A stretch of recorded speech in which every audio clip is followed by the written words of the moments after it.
The following is a conversation with my dear friend, Andrew Huberman, his fourth time on this podcast. It's my birthday, so this is a special birthday episode of sorts.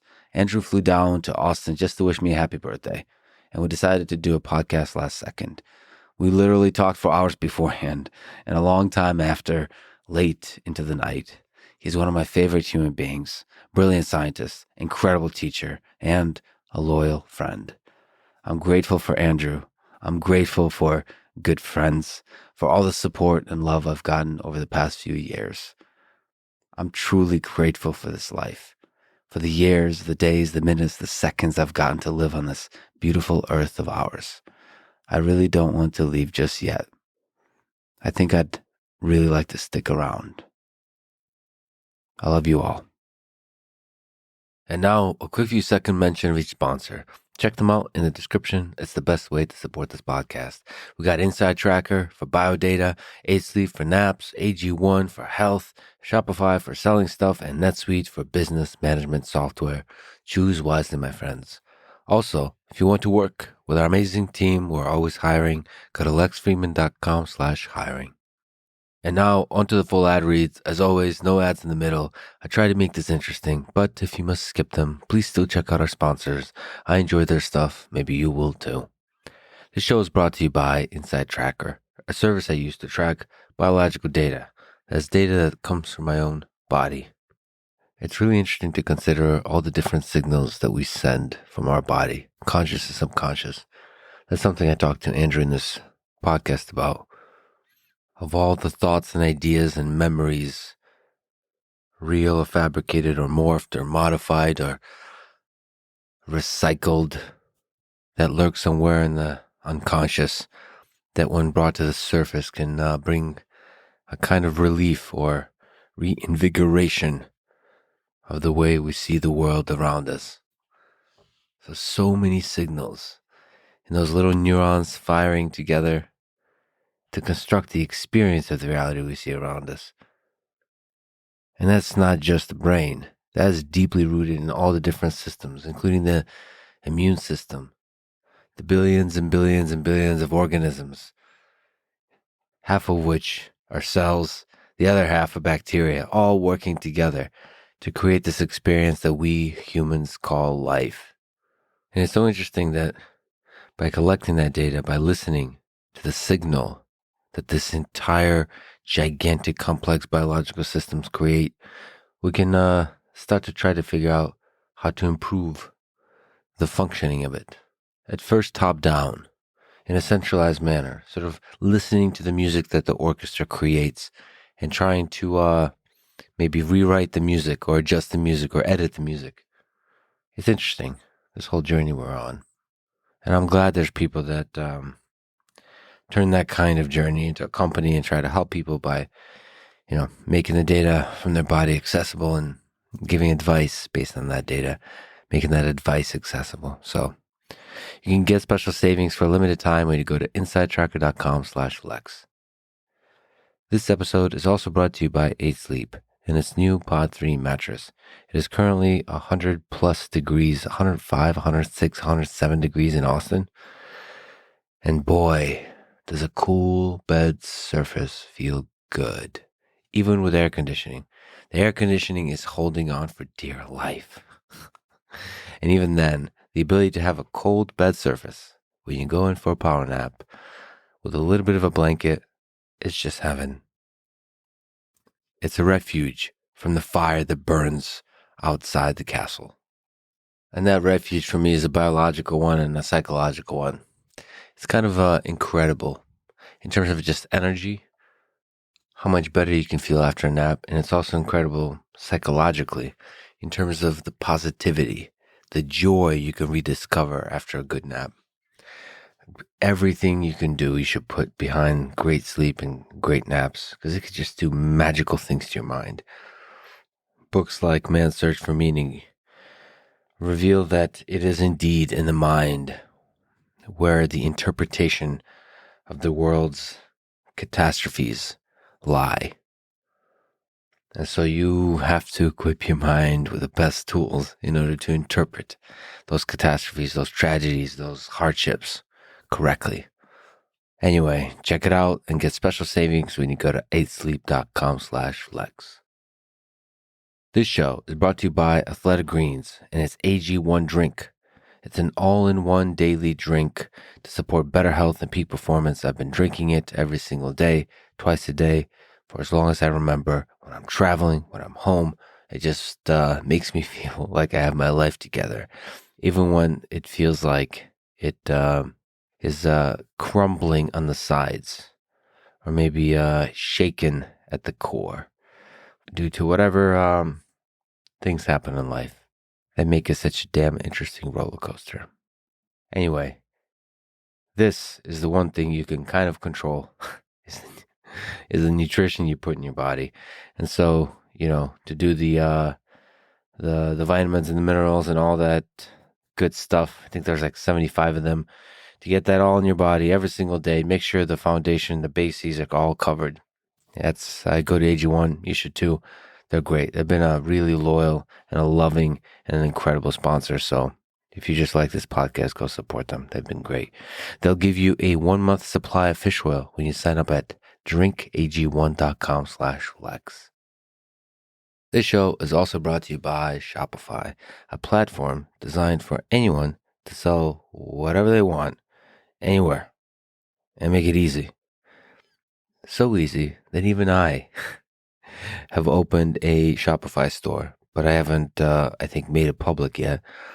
I'm a huge fan of people's merch, and so a bunch of people requested that I put some merch out there. It's just fun to wear a cool thing on a shirt and to celebrate the things you love in this world. I love it when podcasts have merch, especially when they kind of celebrate the specific podcast, and I could connect with people on the street by saying, I read that too, or I listen to that too. I love wearing Metallica shirts for that very reason. I can connect with people that, have a similar love for Metallica as I do. And there's just endless number of band shirts that I love wearing because just for that, you can connect with people. They recognize it. There's a smile that comes over their face and that you can talk about it. And that's the beginning of a conversation and the beginning of a brief moment of exchanging the humanity that connects to all of us. Anyway, Shopify allows you to sell merch and whatever the heck else. Super easy. You can sign up for a $1 per month trial period at shopify.com/Lex. That's all lowercase. Go to shopify.com/Lex to take your business to the next level today. The show is also brought to you by NetSuite, an all-in-one cloud business management software. Running a business is difficult. You should be using the best tools for the job. And NetSuite is definitely that. 36,000 companies have upgraded to NetSuite by Oracle. Not only that, since this is a birthday podcast, NetSuite is also celebrating a birthday. They just turned 25 this year, so I congratulate them. It's funny, I remember, I think it was Jeff Bezos that said, no company lasts forever. For some reason, that shook me. Like, wow, to understand that nothing really lasts forever. And as somebody that runs a company, you should deeply maybe internalize that truth. And based on that truth, do everything you can to maximize the lifetime of your company, which means, first of all, making sure that all the details, all the infrastructure, all the financials and the inventory, all the business related details, all are taken care of, but also continuously innovate and pivot and adjust to the changing times. Change is the only constant. Anyway, download NetSuite's popular KPI checklist for free at netsuite.com/Lex. That's netsuite.com/Lex for your own KPI checklist. This is the Lex Friedman podcast. And now, dear friends, here's Andrew Huberman.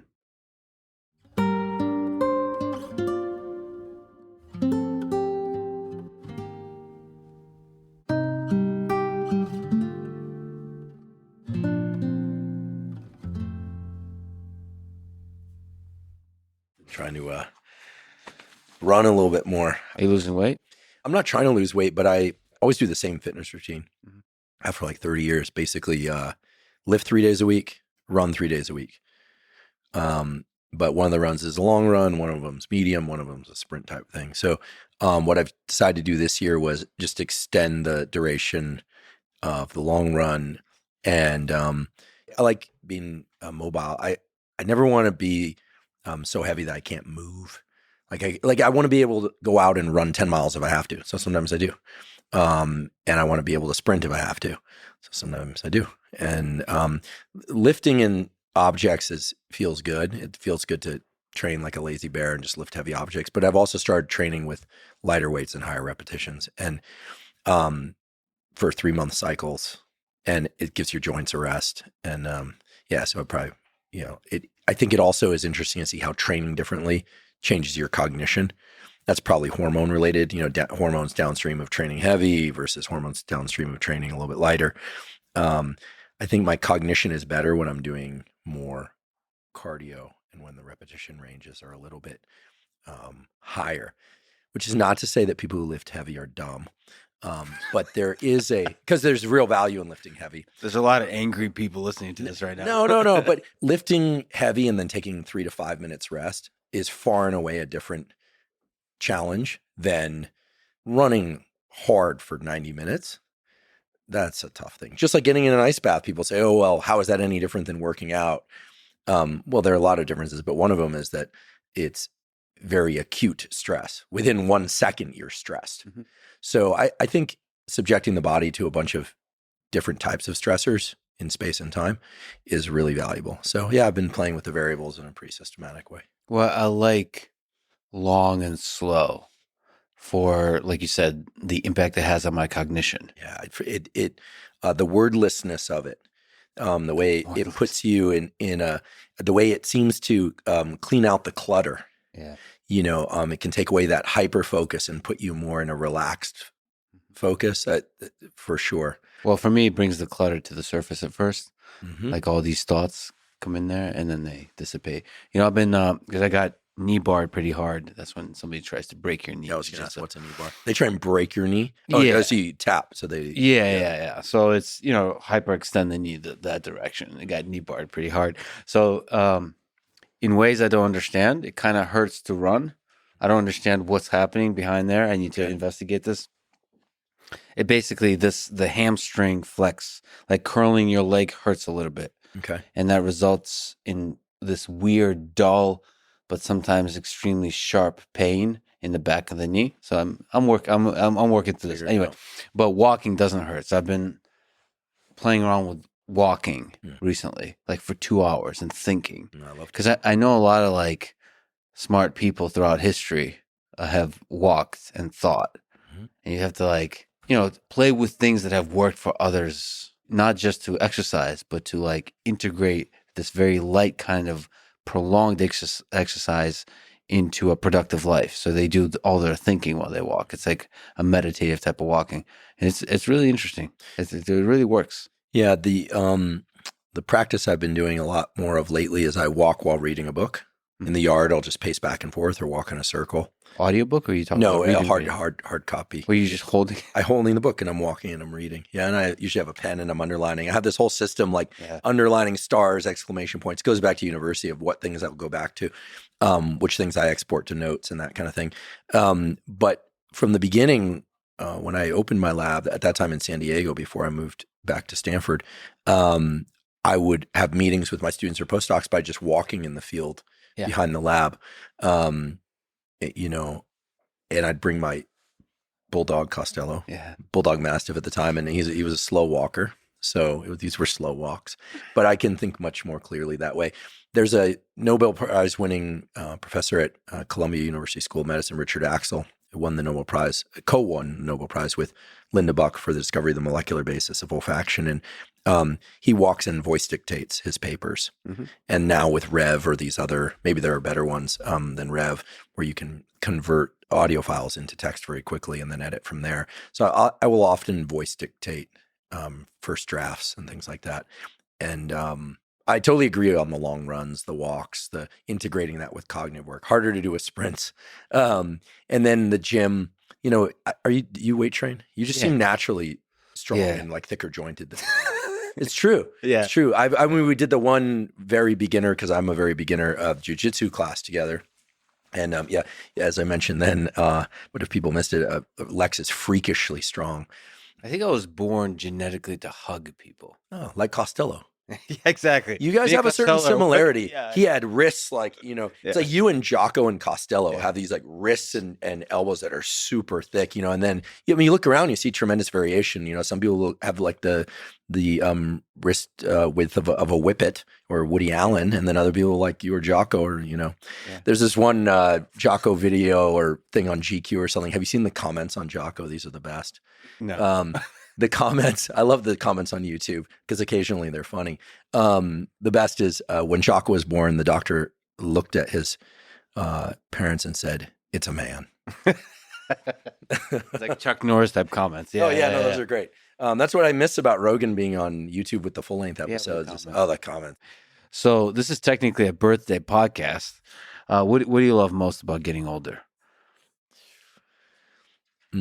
It's like the confirmation that comes from getting more and more data, which basically says, the first time you thought that thing, it was actually right, because the second, third, and fourth, and fifth time, it turned out the exact same way. In other words, there have been a few times in my life where I did not feel easy about something. I felt a signal from my body, this is not good. Mm-hmm. And I didn't trust it early on, but I knew it was there. And then 2 or 3 bad experiences later, I'm able to say, every single time there was a signal from the body informing my mind, this is not good. Now, the reverse has also been true, that there have been a number of instances in which I feel sort of immediate delight. And there's this kind of almost astonishingly simple experience of feeling comfortable with somebody or at peace with something or delighted at an experience. And it turns out literally all of those experiences and people turned out to be experiences and people that are still in my life and that I still delight in every day. In other words, what's great about getting older is that you stop questioning the signals that come from the, I think, deeper recesses of your nervous system to say, hey, this is not good. Or, hey, this is great, more of this. Whereas I think in my teens, my 20s, my 30s, I'm 40, almost 48, I'll be 48 next month. I didn't trust, I didn't listen. I actually put a lot of work into overriding those signals and learning to fight through them, thinking that somehow that was making me tougher or somehow that was making me smarter, when in fact, in the end, those people that you meet that are, difficult, or, there are other names for it, it's like, like in the end, you're like, that person's a piece of shit, or this person is amazing and they're really wonderful. And I felt that from go. So you've learned to trust your gut versus like the influences of other people's opinions. I've learned to trust my gut versus the forebrain overanalysis, overriding the gut. Other people often in my life have had great optics, right? I've benefited tremendously from an early age of being in a large community of what has been mostly guys, but I have some close female friends and always have as well, who will tell me that that's a bad decision, or this person not so good, or be careful, or they're great, or that's great. So oftentimes my community and the people around me have been more aligned with the correct choice than not. Christian, really? Yes. Really? Yeah. When you were younger, like friends, parents, and so on? I don't recall ever really listening to my parents that much. I grew up in a, we don't have to go back to my childhood thing, but my sense was that, Andrew. Thank you. I learned that recently in a psilocybin journey. My first high dose psilocybin journey, which was, welcome back, done with a clinician. Thank you very much. Thank you. I was worried there for a second at one point, am I not coming back? But in any event, I grew up with some wild kids. I would say about a third of my friends from childhood are dead or in jail. About a third have gone on to do tremendously impressive things, start companies, excellent athletes, academics, scientists, and clinicians. And then about a third are living their lives as kind of more typical. I just mean that they are happy family people with jobs that they mainly serve the function to make money. They're not sort of into their career for career's sake. But so some of my friends early on gave me some bad ideas. But most of the time my bad ideas came from overriding the signals that I knew that my body, and I would say my body and brain, were telling me to obey. And when I say body and brain, is that there's this brain region, the insula, which it does many things, but it represents our sense of internal sensation, interoception.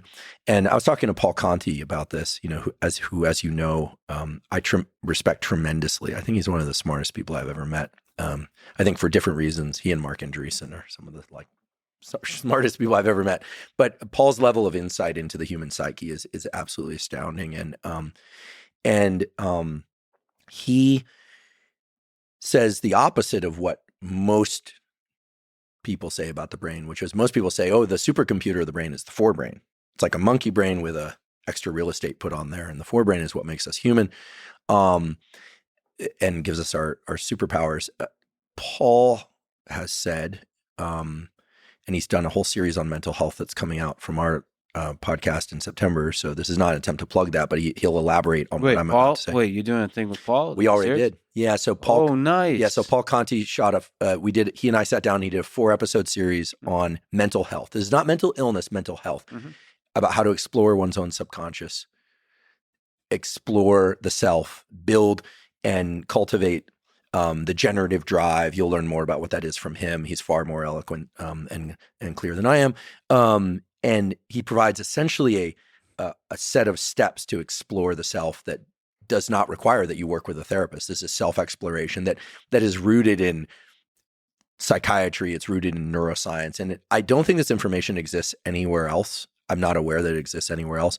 And he essentially distills it all down to one 8.5 by 11 sheet, which we provide for people. And he says there, I don't want to give too much away because I would detract from what he does so beautifully, but if I tried, and I wouldn't accomplish it anyway. But he said, and I believe, that the subconscious is the supercomputer of the brain. All the stuff working underneath our conscious awareness that's driving our feelings and what we think are the decisions that we've thought through so carefully. And that only by exploring the subconscious and understanding it a little bit can we actually improve ourselves over time. And I agree. I think that the mistake is to think that thinking can override it all. It's a certain style of introspection and thinking that allows us to read the signals from our body, read the signals from our brain, integrate the knowledge that we're collecting about ourselves, and to use all that in ways that are really adaptive and generative for us. What do you think is there in that subconscious? What do you think of the Jungian shadow? What's there? There's this idea, as you're familiar with too, I'm sure, that this Jungian idea that we all have all things inside of us, that all of us have the capacity to be evil, to be good, et cetera, but that some people express one or the other to a greater extent. But he also mentioned that there's a unique category of people, maybe 2 to 5% of people, that don't just have all things inside of them, but they actually spend a lot of time exploring a lot of those things, the darker recesses, the shadows, their own shadows. I'm somebody who's drawn to goodness and to light and to joy and all those things like anybody else. But I think maybe it was part of how I grew up. Maybe it was the crowd I was with. Maybe, but then again, even when I started spending more time with academics and scientists, you see shadows in other ways, right? You see pure ambition with no passion. I recall a colleague in San Diego who, it was very clear to me, did not actually care about understanding the brain, but understanding the brain was just his avenue to exercise ambition. And if you gave him something else to work on, he'd work on that. In fact, he did. He left and he worked on something else. And I realized he has no passion for understanding the brain like I assumed all scientists do. Certainly why I went into it. But some people, it's just raw ambition. It's about winning. It doesn't even matter what they win. It's just, which to me is crazy, but I think that's a shadow that some people explore, not one I've explored.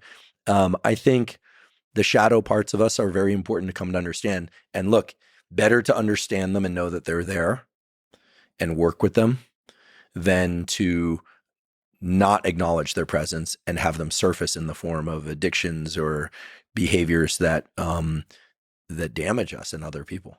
So one of the processes for achieving mental health is to bring those things to the surface. So fish the subconscious mind. Yes, and Paul describes 10 cupboards that one can look into for exploring the self. There's the structure of self and the function of self. Again, this will all be spelled out in this series in a lot of detail. Also in terms of its relational aspect between people, how to pick good partners and good relationships. He gets really into this from a very different perspective. Fascinating stuff. I was just sitting there. I will say this, that 4-episode series with Paul is, at least to date, the most important work I've ever been involved in all of my career, because it's very clear that we are not taught how to explore our subconscious, and that very few people actually understand how to do that. Even most psychiatrists. He mentioned something about psychiatrists. If you're a cardiothoracic surgeon or something like that, and 50% of your patients die, you're considered a bad cardiothoracic surgeon.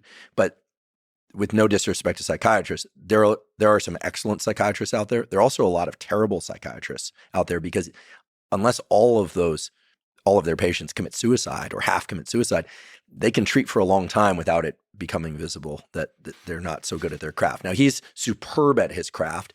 And I think he would say that, yes, exploring some shadows, but also just understanding the self, like really understanding like who am I and what's important? What are my ambitions? What are my strivings?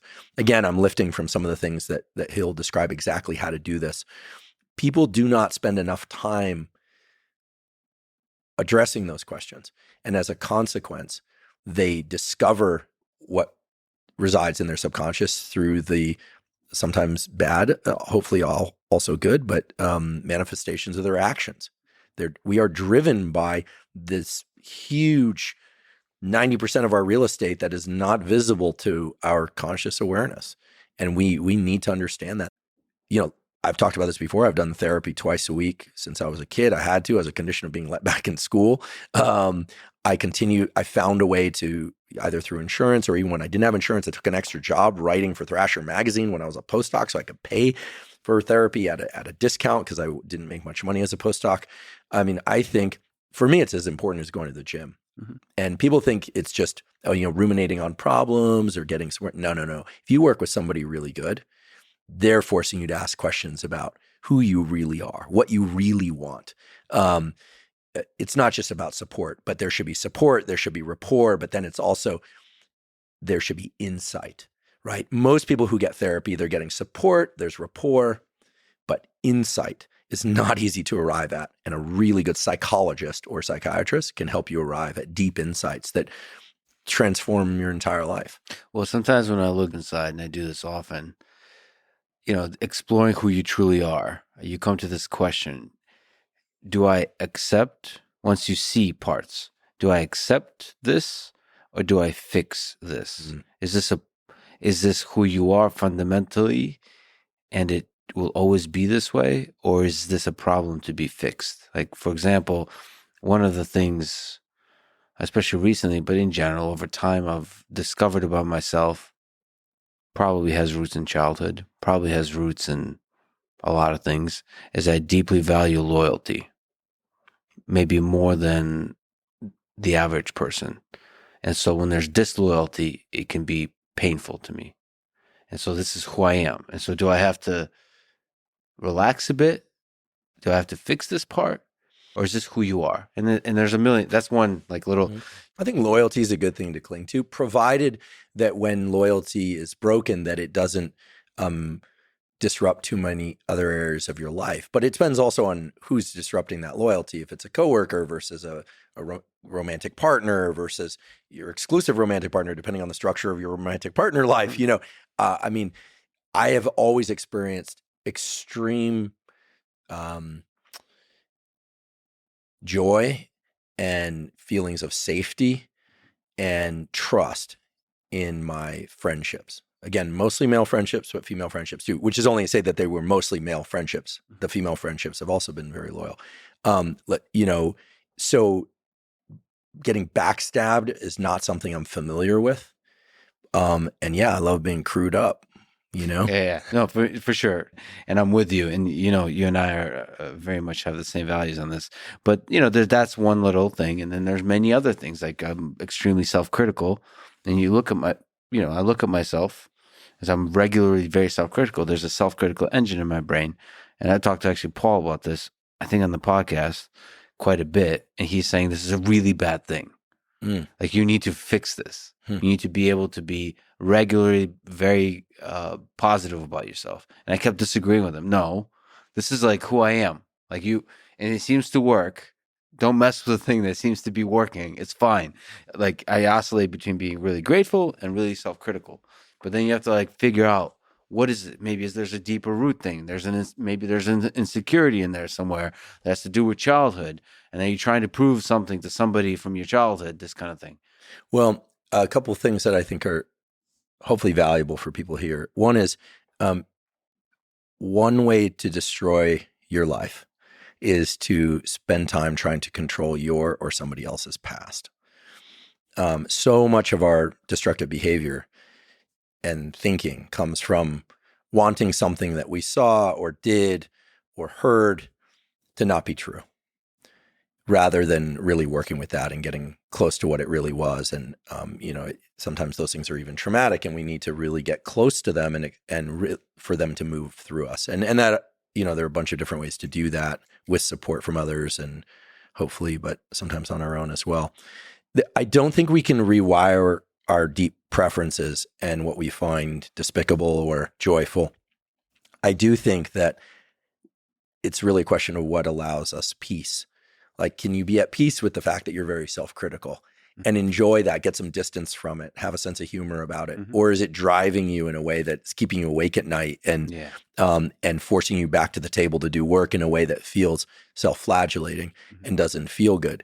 Can you get that humility and awareness of how you're, of your one's flaws? And I think that can create, this word space sounds very new agey, like get space from it. It's that, you can have a sense of humor about how neurotic we can all be. I mean, neurotic isn't actually a bad term in the classic sense of the psychologists and psychiatrists. The Freudians said that, the best case is to be neurotic, to actually see one's own issues and work with them. Whereas psychotic is the other way to be, which is obviously not good. So I think the question of whether or not to work on something or to just accept it as part of ourselves, I think really depends if we feel like it's holding us back or not. And I think you're asking perhaps the most profound question about being a human, which is, what do you do with your body? What do you do with your mind? I mean, it's also a question we started off talking about fitness a little bit, which is for whatever reason.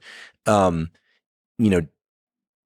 I need to run an ultra marathon? No, I don't feel like I need to.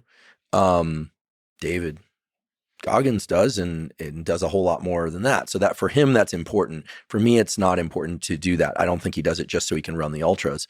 There's clearly something else in there for him and guys like Cam Hanes and tremendous respect for what they do and how they do it. Does one need to make their body more muscular, stronger, more endurance, more flexibility? Do you need to read harder books? I think doing hard things feels good. I know it feels good. I know that the worst way to feel is when I'm procrastinating and I don't do something. And then whenever I do something and I complete it and I break through that point where it was hard and then I'm doing it, at the end, I actually feel like I was infused with some sort of super chemical. And who knows if it's probably a cocktail of endogenously made chemicals, but I think it is good to do hard things, but you have to be careful not to destroy your body, your mind in the process. And I think it's about whether or not you can achieve peace. Can you sleep well at night? Stress isn't bad if you can sleep well at night. You can be stressed all day, go, go, go, go, go, go, go.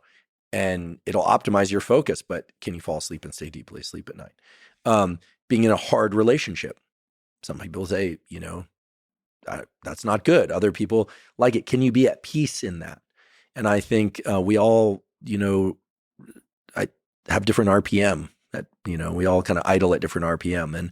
And some people are big mellow Costellos, and others are kind of like, need more friction in order to feel at peace. But I think ultimately what we want is to feel at peace.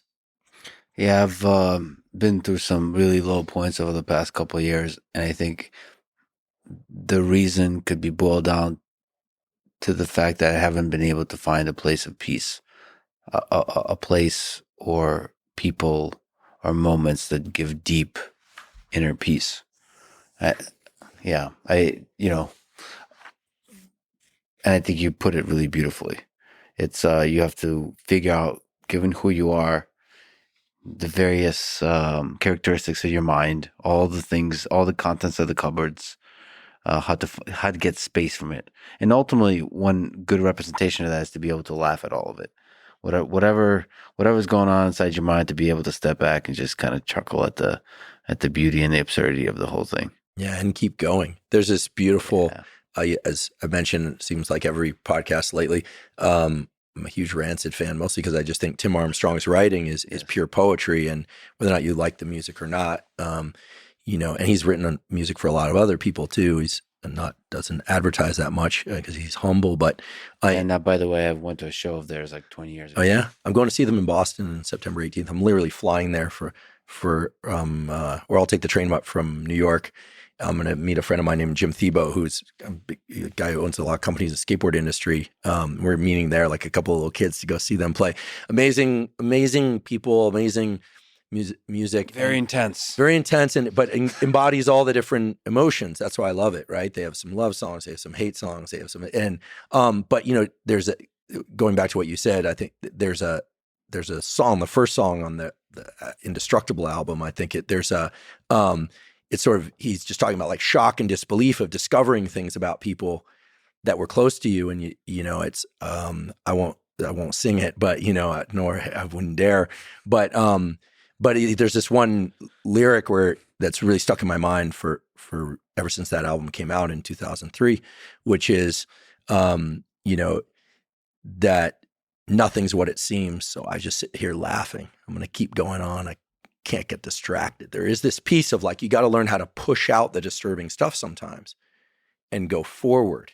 And I mean, I remember hearing that lyric and then writing it down. And, that was a time where my undergraduate advisor, who was like a mentor and a father to me, blew his head off in the bathtub like 3 weeks before. And then my graduate advisor, who I was working for at that time, who I loved and adored, was really like a mother to me. I knew her when she was pregnant with her 2 kids, died at 50, breast cancer. And then my postdoc advisor, first day of work at Stanford as a faculty member, sitting across the table like this from him, had a heart attack right in front of me, died of pancreatic cancer at the end of 2017. And I remember just thinking like, going back to that song lyric over and over, like, and where people would, I haven't had many betrayals in life. I've had a few, but just thinking like, or seeing something or learning something about something, you just like, you can't believe it. Mm-hmm. And I mentioned that lyric off that first song, Indestructible, on that album, because it's just the raw emotion of like, I can't believe this. What I just saw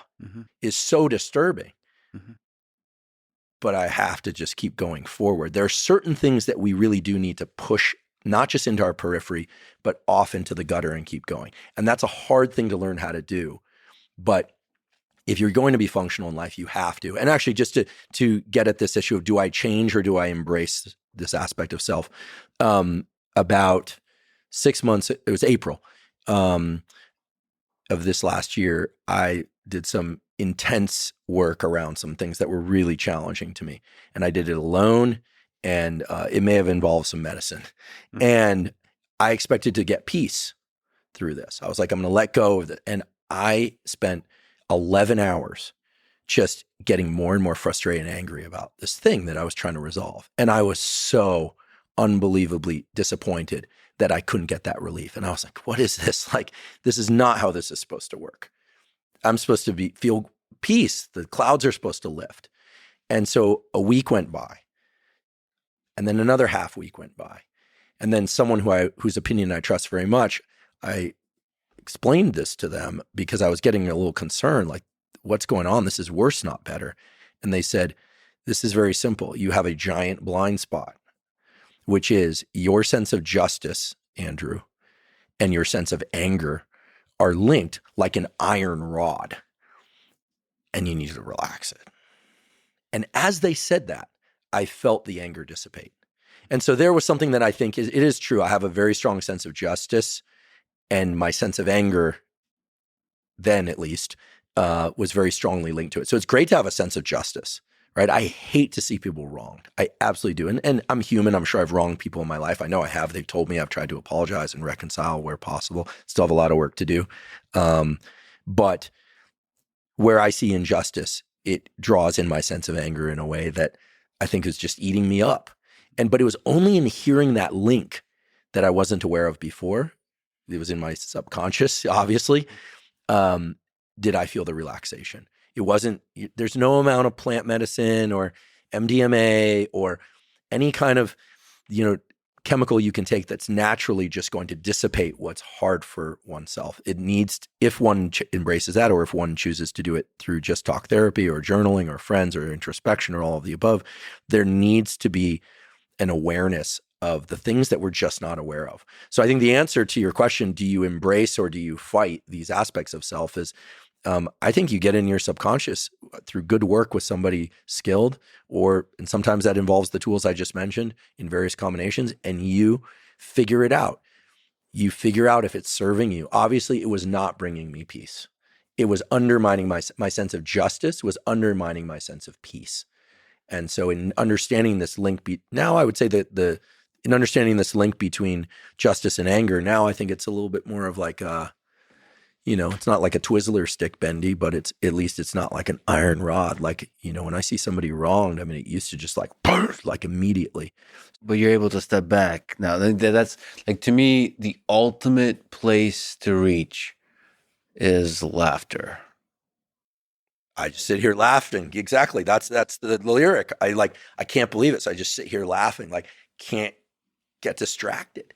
Just at some point. But the problem, I think, in just laughing at something, like that gives you distance. But the question is, do you stop engaging with it at that point? Like I experienced this, recently I got to see how sometimes I'll see something that's just like, what? Like this is crazy. So I just laugh, but then I continue to engage in it and it's taking me off course. And so there is a place where, I realize this is probably a kid's show too, so I want to keep it, G-rated. But at some point, for certain things, it makes sense to go, fuck that. But also laugh at yourself for saying fuck that. Yeah, and then move on. So the question is, do you get stuck or do you move on? Sure. Right?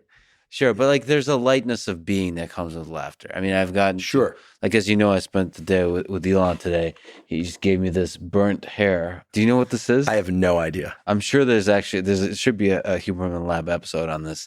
It's a cologne that's burnt hair.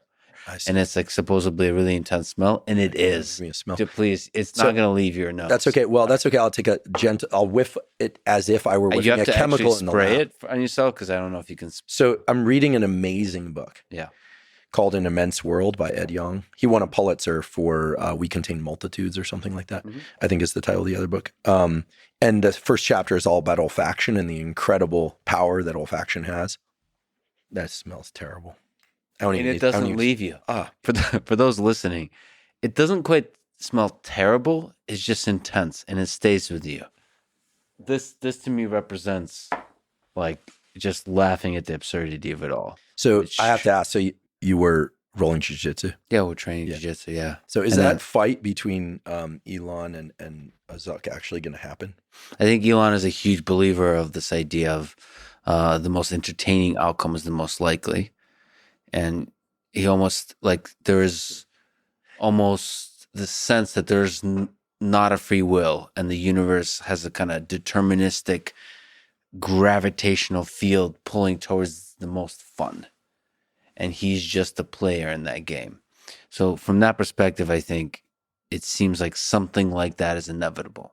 Like a little scrap in the parking lot of Facebook or something like that. Exactly. Sorry, Meta. Yeah. But it looks like they're training for real. And Zuck has competed, right, in jiu-jitsu. So I think he is approaching it as a sport. Yeah. Elon is approaching it as a spectacle. And I mean, the way he talks about it, he's a huge fan of history. He talks about all the warriors that have fought throughout history. If you look, he wants to really do it at the Colosseum.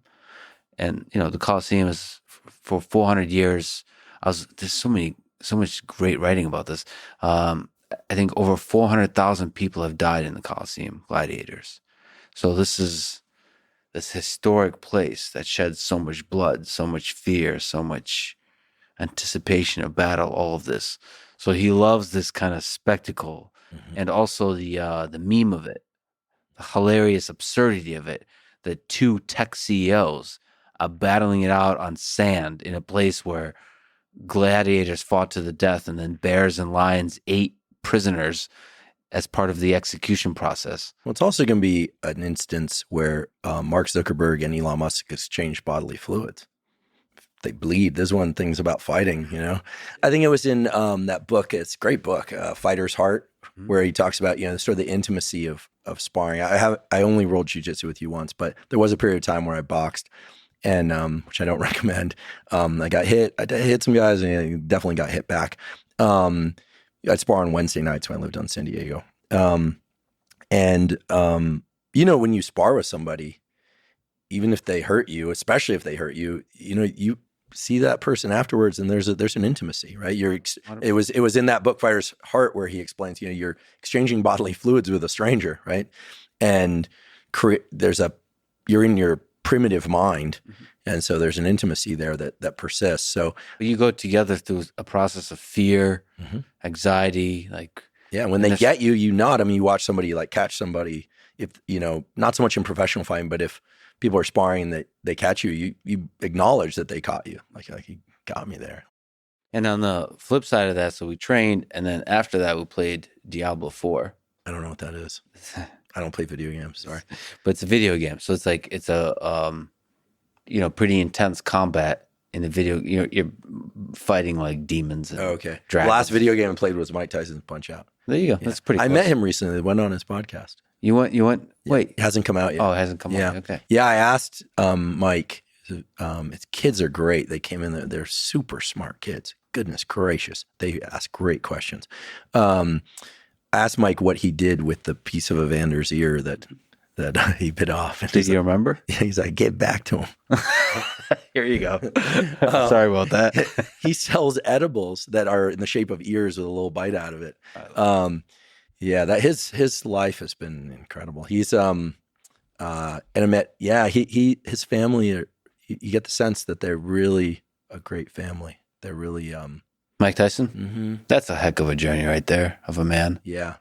My now friend Tim Armstrong, like I said, lead singer from Rancid, he put it best. He said, that Mike Tyson's life is, Shakespearean, and down, up, and just the arcs of his life are just like sort of an only in America kind of tale too, right? So speaking of Shakespeare, I've recently gotten to know Neri Oxman, who's this incredible scientist that works at the intersection of nature and engineering, and she reminded me of this Anna Akhmatova line. This is this great Soviet poet that I really love from over a century ago, that each of our lives is a Shakespearean drama raised to the 1,000th degree. So I have to ask, why do you think humans are attracted to this kind of Shakespearean drama? Is there some aspect, we've been talking about the subconscious mind that pulls us towards the drama, even though the place of mental health is peace? Yes and yes. Do you have some of that? A draw towards drama? Yeah. If you look at the empirical data. Yes. I mean, right. If I look at the empirical data, I mean, I think about who I chose to work for as an undergraduate, right? I was barely finished high school, finally get to college, barely, this is really embarrassing and not something to aspire to. I was, thrown out of the dorms for fighting, Nice. Barely passed my classes. The girlfriend and I split up. I mean, I was living in a squat, got into a big fight. I was getting in trouble with the law. I eventually got my act together, go back to school, start working for somebody. Who do I choose to work for? A guy who's an ex-Navy guy who smokes cigarettes in the fume hood, drinks coffee, and we're injecting rats with MDMA. Yeah. And I was drawn to like the personality, his energy, but he was a great scientist, worked out a lot on thermal regulation in the brain and more. Go to graduate school, I'm working for somebody and decide that, working in her laboratory wasn't quite right for me. So I'm literally sneaking into the laboratory next door and working for the woman next door because I liked the relationship that she had to a certain set of questions. And she was a kind of a quirky person. And, so drawn to drama, but I like characters. I like people that have texture. Yeah. And I'm not drawn to raw ambition. I'm drawn to people that seem to have a real passion for what they do and a uniqueness to them that you can kind of, not kind of, I'll just say it how it is. I can feel their heart for what they do, and I'm drawn to that. And that can be good. The same reason I went to work for Ben Barris as a postdoc. It wasn't because he was the first transgender member of the National Academy of Sciences. That was just a feature of who he was. I loved how he loved glia. He would talk about these cells like they were the most enchanting things that he'd ever seen in his life. And I was like, this is like the biggest nerd I've ever met, and I love him. I think I'm drawn to that. This is another thing that Conti elaborates on quite a bit more in the series on mental health coming out, but there are different drives within us. There are aggressive drives, not always for fighting, but for intense interaction. I mean, look at Twitter. Look at people clearly have an aggressive drive. There's also a pleasure drive. Some people also have a strong pleasure drive. They want to experience pleasure through food, through sex, through friendship, through adventure, But I think the Shakespearean drama is the drama of the different drives in different ratios in different people. Mm-hmm. I know somebody and she's incredibly kind, has an extremely high pleasure drive, loves taking great care of herself and people around her through food and through retreats and through all these things, and makes spaces beautiful everywhere she goes, and gifts these things that are just so unbelievably feminine and incredible, these gifts to people, and the kind and thoughtful about what they like. And then, but I would say very little aggressive drive from my read. And then I know other people who just have a ton of aggressive drive and very little pleasure drive. And I think, so there's this alchemy that exists where people have these things in different ratios. And then you blend in, the differences in the chromosomes and differences in hormones and differences in personal history. And what you end up with is a species that creates incredible recipes of drama, but also peace, also relief from drama, contentment. I mean, I realize this isn't the exact topic of the question, but someone I know very dearly, actually an ex-girlfriend of mine, long-term partner of mine, sent me something recently. And I think it hit the nail on the head, which is that ideally for a man, they eventually settle where they find and feel peace, where they feel peaceful, where they can be themselves and feel peaceful. Now, I'm sure there's a equivalent or mirror image of that for women. But this particular post that she sent was about men. And I totally agree. And so it isn't always that we're seeking friction, but for periods of our life, we seek friction, drama, adventure, excitement, fights, and doing hard things. And then I think at some point, I'm certainly coming to this point now where it's like, yeah, that's all great. And checked a lot of boxes, but had a lot of close calls, flew really close to the sun on a lot of things with life and limb and heart and spirit. And some of, people close to us didn't make it. And sometimes not making it means the career they wanted went off a cliff, or their health went off a cliff, or their life went off a cliff. But I think that there's also the Shakespearean drama of the characters that exit the play and are living their lives happily in the backdrop. It just doesn't make for as much entertainment. That's one other thing that's a benefit, you could say is a benefit of getting older, is finding the Shakespearean drama less appealing, or finding the joy in the peace. Yeah, definitely. I mean, I think that I think there's real peace with age. I think the other thing is this notion of checking boxes is a real thing. For me anyway. I have a morning meditation that I do. I wake up now, I get my sunlight, I hydrate, I use the bathroom, I do all the things that I talk about. I've started a practice of prayer in the last year, which is new-ish for me, which is we could talk about it in the if you want. morning. Yeah. Can you talk about it a little bit? Sure. Yeah. And then I have a meditation that I do that actually is where I think through with the different roles that I play. Mhm. So I start very basic.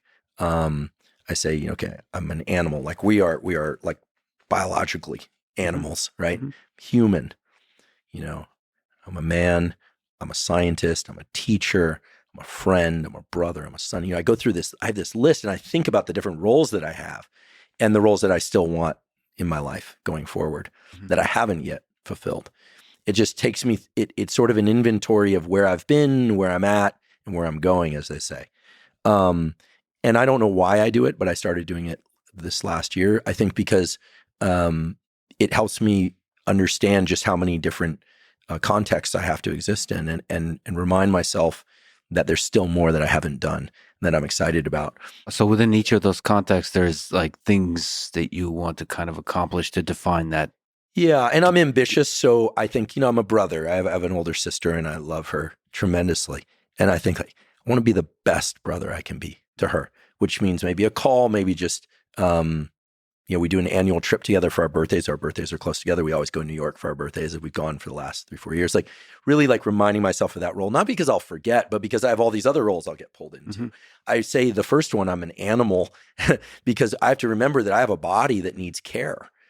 Like any of us, I need sleep, I need food, I need hydration. I need that I'm human, that the brain of a human is marvelously complex, but also marvelously self-defeating at times. And so I've been thinking about these things in the context of the different roles. And the whole thing takes about 4 or 5 minutes. And I just find it brings me a certain amount of clarity that then allows me to ratchet into the day.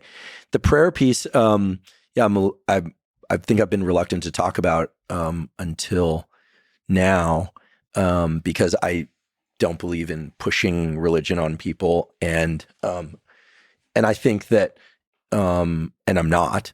It's a highly individual thing, and I do believe that one can be an atheist and still pray, or agnostic and still pray. But for me, it really came about through understanding that there are certain aspects of myself that I just couldn't resolve on my own. And no matter how much therapy, no matter how much, and I haven't done a lot of it, but no matter how much plant medicine or other forms of medicine or exercise or podcasting or science or friendship or any of that, I was just not going to resolve. And so I started this because someone close to me said, a male friend said, prayer is powerful. And I said, well, how? And he said, I don't know how, but if you can it can allow you to get outside yourself, let you give up control and at the same time take control. I don't even like saying take control, but the whole notion is that, and again, forgive me, but there's no other way to say it. The whole notion is that, like God works through us, whatever God is to you, he, him, her, whatever, life force, nature, whatever it is to you, right? That it works through us. And so I do a prayer. I'll just describe it where I ask, I make an ask to help remove my defects, my character defects. I pray to God to help remove my character defects so that I can show up better in all the roles of my life and do good work, which for me is learning and teaching. And so you might say, well, how is that different than a meditation? Well, I'm acknowledging that there is something that bigger than me, bigger than nature, as I understand it, that I cannot understand or control, nor do I want to. And I'm just giving over to that. Mm-hmm. And does that make me less of a scientist? I sure as hell hope not. I certainly know there's the head of our neurosciences at Stanford until recently. You should talk to him directly about it. Bill Newsom has talked about his religious life. For me, it's really a way of getting outside myself and then understanding how I fit into this bigger picture. And the character defects part is real, right? I'm a human. I have defects. Like I got a lot of flaws in me, like anybody, but and trying to acknowledge them and asking for help in removing them, not magically, but through right action, through my right action. So I do that every morning. And I have to say that it's helped. It's helped a lot. It's helped me be better to myself, be better to other people. I still make mistakes, but it's becoming a bigger part of my life. And I never thought I'd talk like this. But I think it's clear to me that if we don't believe in something, again, doesn't have to be traditional standardized religion, but if we don't believe in something bigger than ourselves, we at some level will self-destruct. I really think so. It's powerful in a way that all the other stuff, meditation, all the tools is not, because it's really operating at a much deeper and bigger level. And I think that's all I can talk about it. Mostly because I'm still working out. The scientist in me wants to understand how it works, and I want to understand. And the point is to just go, there's for lack of a better language for it, there's higher power than me and what I can control. I'm giving up control on certain things, and somehow that restores a sense of agency for right action, better action. I think perhaps a part of that is just the humility that comes with acknowledging there's something bigger and more powerful than you. And then you can't control everything. Yeah. That you go through life as a hard driving person, forward center of mass. I remember being that way since I was little. It's like in Legos. I'm like, I'm going to read all the Legos. I was like on the weekends, learning about medieval weapons and then giving lectures about it in class when I was 5 or 6 years old. We're learning about tropical fish and, cataloging all of them at the store and then organizing it and making my dad drive me or my mom drive me to some fish store and then spending all my time there until they throw me out, all of that. But I also remember my entire life, I would secretly pray when things were good and things weren't good, but mostly when things weren't good, because it's important to pray. For me, it's important to pray each morning regardless. But when things weren't right, I couldn't make sense of them, I would secretly pray. But I felt kind of ashamed of that for whatever reason. And then it was once in college, I distinctly remember I was having a hard time with a number of things. And I took a run down to Sands Beach. It was UC Santa Barbara. And I remember I was like, I don't know if I even have the right to do this, but I'm just praying. And I just prayed for the ability to be as brutally honest with myself and with other people as I possibly could be about a particular situation I was in at that time. I mean, I think now it's probably safe to say I'd gone off to college because of a high school girlfriend. We essentially, she was my family, frankly, more than my biological family was at a certain stage of life. And we'd reached a point where we were diverging, and it was incredibly painful. It was like losing everything I had. And it was like, what do I do? How do I manage this? I was ready to quit and join the fire service just to support us so that we could move forward. And it was just, but praying, saying, I can't figure this out on my own. It's sort of like, I can't figure this out on my own. And how frustrating that is. And no number of friends could tell me, and inner wisdom couldn't tell me. And eventually it led me to the right answers. And she and I are friendly friends to this day. She's happily married with a child, and we're on good terms. But I think, it's a scary thing, but it's the best thing when I can't control all of this. And asking for help, I think, is also the piece. You're not asking for some magic hand to come down and take care of it. You're asking for the help to come through you, right? So that your body is used to do these right works, right action.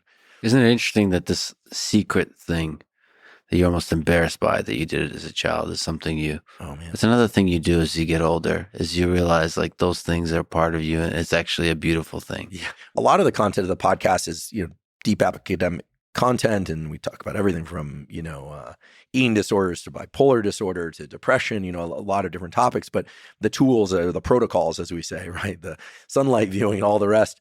A lot of that stuff is just stuff I wish I had known when I was in graduate school. If I'd known to go outside every once in a while and get some sunlight, not just stay in the lab, I would have, I might not have hit a really tough round of depression when I was a postdoc and working twice as hard. And, when my body would break down or I'd get sick a lot, I don't get sick much anymore. Occasionally, about once every 18 months to 2 years, I'll get something. But I used to break my foot skateboarding all the time. I couldn't understand what's wrong with my body. I'm getting injured. I can't do what everyone else can. Now I developed more slowly. I had a long arc of puberty.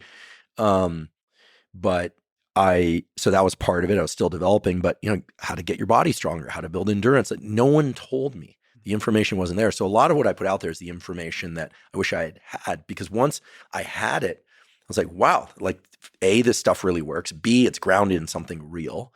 Sometimes certain protocols are a combination of, animal and human studies, sometimes clinical trials, sometimes there's some mechanistic conjecture for some, not all. I always make clear which. But in the end, like, figuring out how things work so that we can be happier, healthier, more productive, suffer less, like reduce the suffering of the world. And I think that, well, I'll just say thank you and for asking about the prayer piece. Again, I'm not pushing or even encouraging it on anyone. I've just found it to be tremendously useful for me. About prayer in general, you said information and figuring out how to get stronger, healthier, smarter, all those kinds of things. A part of me believes that deeply. You can gain a lot of knowledge and wisdom through learning. But a part of me believes that all the wisdom I need was there when I was 11 and 12 years old. And then it got cluttered over. Well, listen, I can't wait for you and Conti to talk again, because when he gets going about the subconscious and the amount of this that sits below the surface like an iceberg, and the fact that when we're kids, we're not obscuring a lot of that subconscious as much. And sometimes that can look a little more primitive. Mm-hmm. I mean, the kid that's disappointed will let you know. The kid that's excited will let you know. And you feel that raw exuberance or that raw dismay. And I think that as we grow older, we learn to cover that stuff up. We wear masks, and we have to be functional, right? I don't think we all want to go around just being completely raw. But as you said, as you get older, you get to this point where you kind of go, what are we really trying to protect anyway? Mm-hmm. I mean, I have this theory that, certainly my experience has taught me that a lot of people, but I'll talk about men because that's what I know best, whether or not they show up strong or not, that they're really afraid of being weak. Like, they're just afraid. Like, sometimes the strength is even a way to try and not be weak, right? Which is different than being strong for its own sake. I'm not just talking about physical strength. I'm talking about intellectual strength. I'm talking about money. I'm talking about expressing drive. I've been watching this series a little bit of Chimp Empire. Oh, yeah. So Chimp Empire is amazing, right? They have the head chimp. He's not the head chimp, but the alpha in the group. Yep. And he's getting older. And so what does he do? Every once in a while, he goes on these vigor displays. Mm-hmm. He goes and he grabs branch, he starts breaking them, he starts thrashing them, and he's incredibly strong. And they're all kind of like watching. I mean, I immediately think of people like they're deadlifting on Instagram. And I just think vigor, displays of vigor. This is just the primate showing that displays of vigor. Now, what's interesting is that he's doing that specifically to say, hey, I still have what it takes to lead this troop. Okay. Then there are the ones that are subordinate to him, but not so far behind. It seems to be that there's a very clear numerical ranking. There is. It's clear who's the number 2, number 3. Oh yeah. I mean, probably who gets to mate first, who gets to eat first. This exists in other animal societies too. But Bob Sapolsky would be a great person to talk about this with, because he knows obviously tremendous amount about it, and I know just the top contour. But so number 2, 3, and 4 males are aware that he's doing these vigor displays, but they're also aware because in primate evolution, they got some extra forebrain too, not as much as us, but they got some. And they're aware that the vigor displays are displays that, because they've done them as well in a different context, might not just be displays of vigor, but might also be an insurance policy against people seeing weakness. Mm-hmm.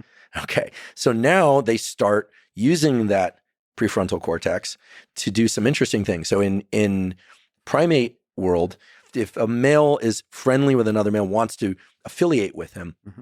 and say, "Hey, I'm backing you," they'll go over and they'll pick off the little parasites and eat them. The grooming is extremely important. In fact, if they want to ostracize or kill one of the members of their troop, they will just leave it alone. No one will groom it. And then there's actually a really disturbing sequence in that show of then the parasites start to eat away on their skin. They get infections. They have issues. No one will mate with them. They have other issues as well and can potentially die. So the interesting thing is number 2 and 3 start to line up a strategy to groom this guy, but they are actually thinking about overtaking the entire troop, setting in a new alpha. But the current alpha did that to get where he is. So he knows that they're doing this grooming thing, but might not be sincere about the grooming. So what does he do? He takes the whole troop on a raid to another troop and sees who will fight for him and who won't. This is advanced contracting of behavior for a species that normally we don't think of as sophisticated as us. So it's very interesting, and it gets to something that I hope we'll have an opportunity to talk about, because it's something that I'm obsessed with lately, is this notion of overt versus covert contracts, right? There are overt contracts where you exchange work for money, or you exchange any number of things in an overt way. But then there are covert contracts, and those take on a very different form and always lead to, in my belief, bad things. Well, how much of human and chimp relationships are overt versus covert? Well, here's one thing that we know is true. Dogs and humans, the dog to human relationship is 100% overt. They don't manipulate you. Now, you could say they do, in the sense that they learn that if they look a certain way or roll on their back, they get food. But there's no banking of that behavior for a future date where then they are going to undermine you and take your position. Okay, so in that sense, dogs can be a little bit manipulative in some sense. But now, okay, so overt contract would be, we both want to do some work together. We're going to make some money. You get X percentage, I get X percentage. It's overt. Covert contract, which is, in my opinion, bad, always bad, would be, we're going to do some work together. You're going to get a percentage of money. I'm going to get a percentage of money. Could look just like the overt contract. But secretly, I'm resentful that I got the percentage I got. So what I start doing is covertly taking something else. What do I take? Maybe I take the opportunity to jab you verbally every once in a while. Maybe I take the opportunity to show up late. Maybe I take the opportunity to get to know one of your coworkers so that I might start a business with them. That's covert contracting. And you see this sometimes in romantic relationships. One person, we won't set the male or female in any direction here, and just say, I'll make you feel powerful if you make me feel desired. Okay, great. There's nothing explicitly wrong about that contract if they both know and they both agree.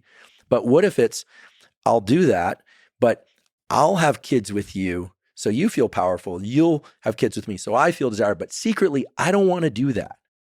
Or one person says, I don't want to do that, or both don't. So what they end up doing is saying, okay, so I expect something else. I expect you to do certain things for me, or I expect you to pay for certain things for me. Covert contracts are the signature of everything bad. Overt contracts are the signature of all things good. Yeah. And I think about this a lot because I've seen a lot of examples of this. Like anyone, we participate in these things, whether or not we want to or not. And the thing that gets transacted the most is, well, I should say, the things that get transacted the most are the overt things. You'll see money, time, sex, property, whatever it happens to be, information.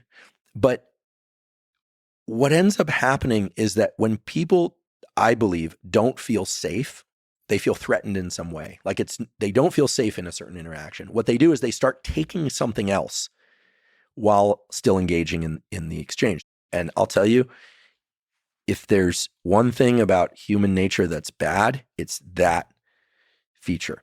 Why that feature? Or is it a bug or a feature, as you engineers like to say?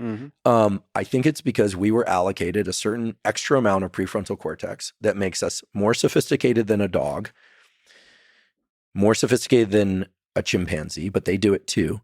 And it's because it's often harder to deal with in the short term, to deal with the real sense of this is scary, this feels threatening, than it is to play out all the iterations. It takes a lot of brain work. You're playing chess and Go simultaneously, trying to figure out where things are going to end up, and we just don't know. So it's a way, I think, of creating a false sense of certainty. But I'll tell you, covert contracts, the only certainty is that it's going to end badly. The question is, how badly? Conversely, overt contracts always end well. Always. The problem with overt contracts is that you can't be certain that the other person is not engaging in a covert contract. You can only take responsibility for your own contracting. Well, one of the challenges of being human is looking at another human being and figuring out their way of being, their behavior, which of the two types of contracts it represents, because they look awfully the same on the surface. Right. And one of the challenges of being human is the decision we all make is, are you somebody that takes a leap of trust and trust other humans and are willing to take the hurt?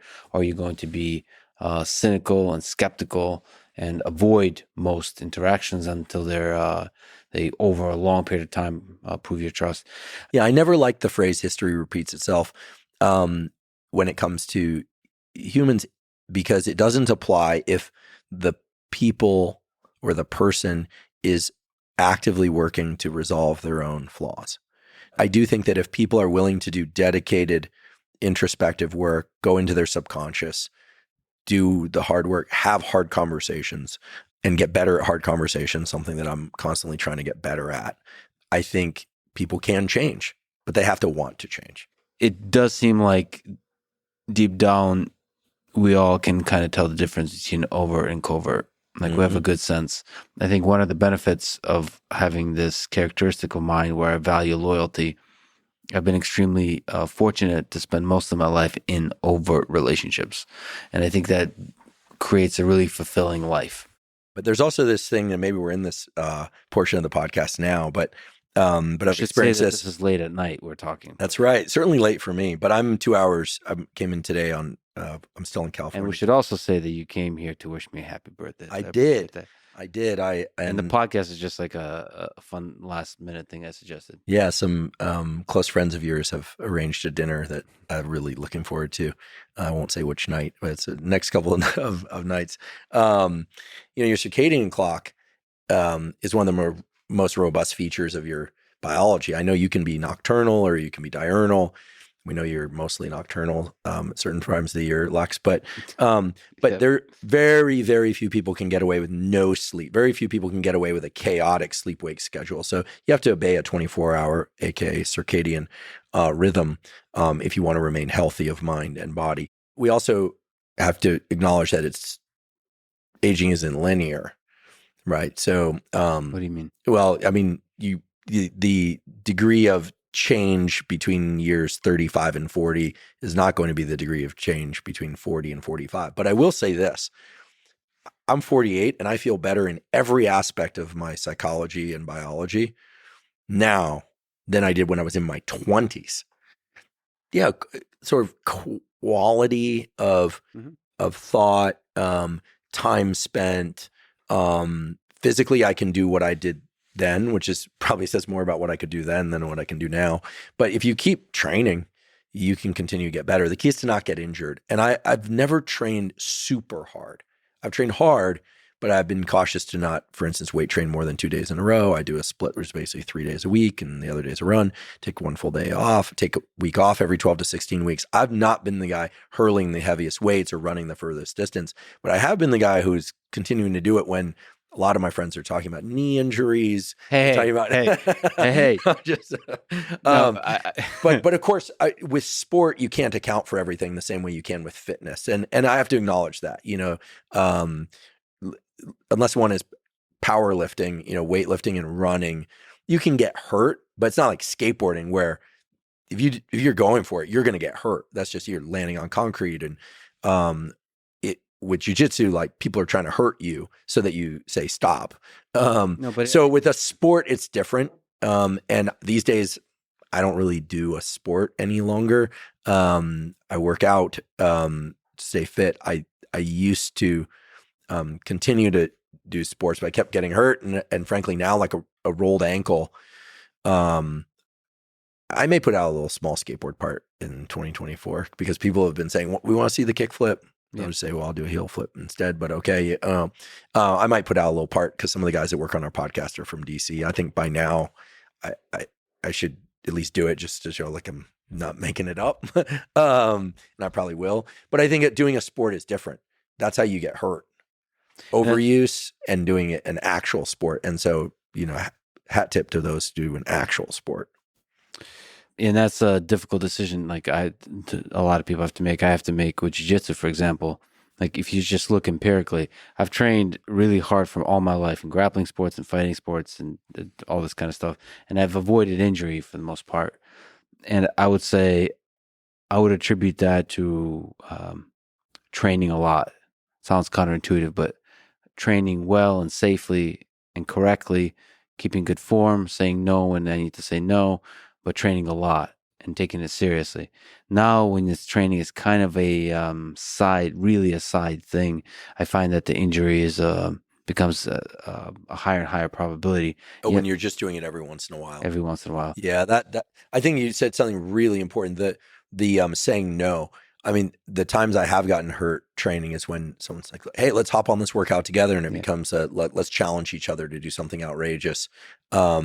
Sometimes that can be fun, though. I went up to Cam Haynes' gym, and he does these very high repetition weight workouts that are in circuit form. I was sore for 2 weeks, but I learned a lot and didn't get injured. And yes, we ate bow hunted elk afterwards. Nice. Yeah. But the injury has been a really difficult psychological thing for me because so I've injured my finger, pinky finger. I've injured my knee. Yeah, your kitchen is filled with splints. I'm trying to figure out. It's like if you look in Lex's kitchen, there's some really good snacks. I had some right before. He's very good about keeping cold drinks in the fridge, and all the water has element in it, which is great. I love that. But then there's a whole like hospital's worth of splints. Yeah, I'm trying to figure out. So here's the thing: the finger like pop out like this, right? Pinky finger. I'm trying to figure out how do I splint it in such a way that I can still program, still play guitar, but protect this kind of torque motion that creates a huge amount of pain. And so that's a jiu-jitsu injury. Jiu-jitsu, but it's not the kind of. It's probably more like a skateboarding style injury, which is, it's unexpected and a silly. It's the thing that happens in a second. I didn't break my foot doing anything important. Yeah. I broke my fifth metatarsal stepping off a curb. Yep. So that's why they're called accidents. If you get hurt doing something awesome, that's a trophy that you have to work through. It's part of your payment to the universe. If you get hurt stepping off a curb or doing something stupid, it's called a stupid accident. Since we brought up Chimp Empire, let me ask you about relationships. I think we talked about relationships. Yeah, I only date Homo sapiens.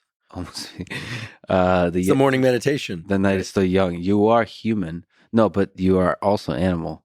Mm-hmm. Don't sell yourself short. No, I always say, listen, any discussion on the Huberman Lab podcast about sexual health or anything, the critical four is consensual, age appropriate, context appropriate, species appropriate. Species appropriate. Well, can I just tell you about sexual selection? I've been watching Life in Color with David Attenborough. I've been watching a lot of nature documentaries. Talking about inner peace, it brings me so much peace to watch nature at its worst and at its best. So Life in Color is a series on Netflix where it presents some of the most colorful animals on Earth and kind of tells their story of how they got there through natural selection.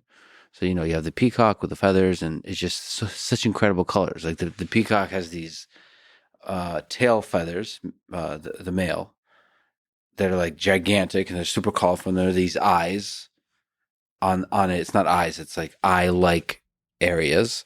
And they wiggle their ass like to show the tail. They wiggle the tails. The eye spots. The eye spots, yes. Thank you. You know this probably way better than me. I'm just quoting it. No, David please Attenborough. Continue. But it's just, I'm watching this, and then the female is as boring looking as like she has no colors or nothing, but she's standing there bored, just seeing this entire display.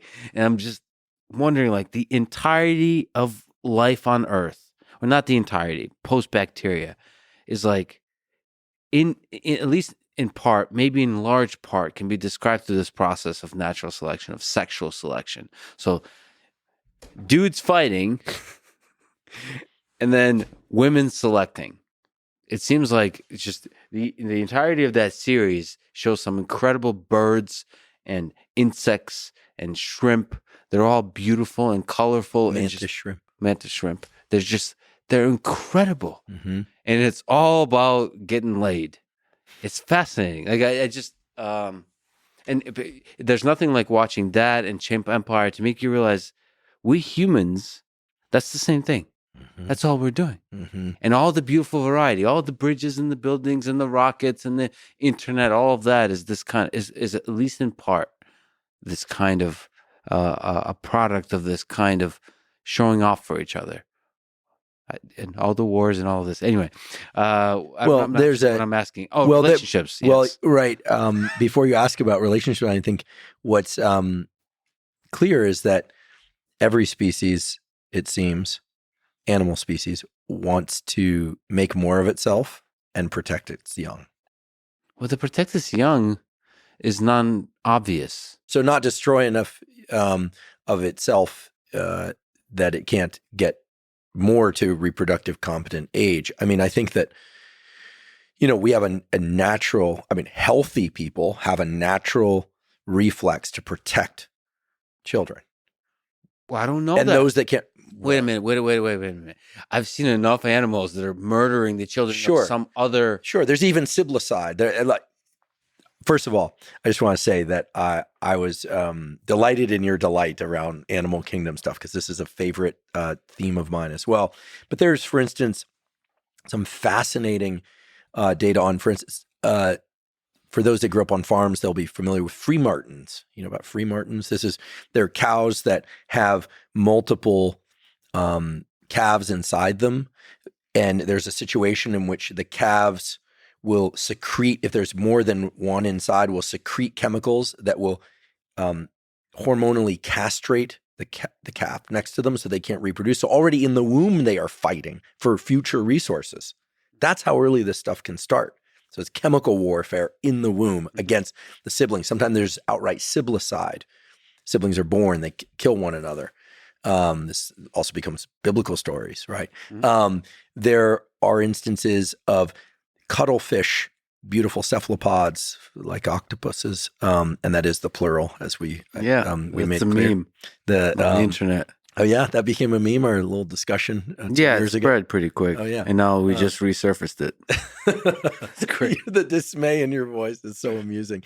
In any event, the male cuttlefish will disguise themselves as female cuttlefish, infiltrate the female cuttlefish group, and then mate with them.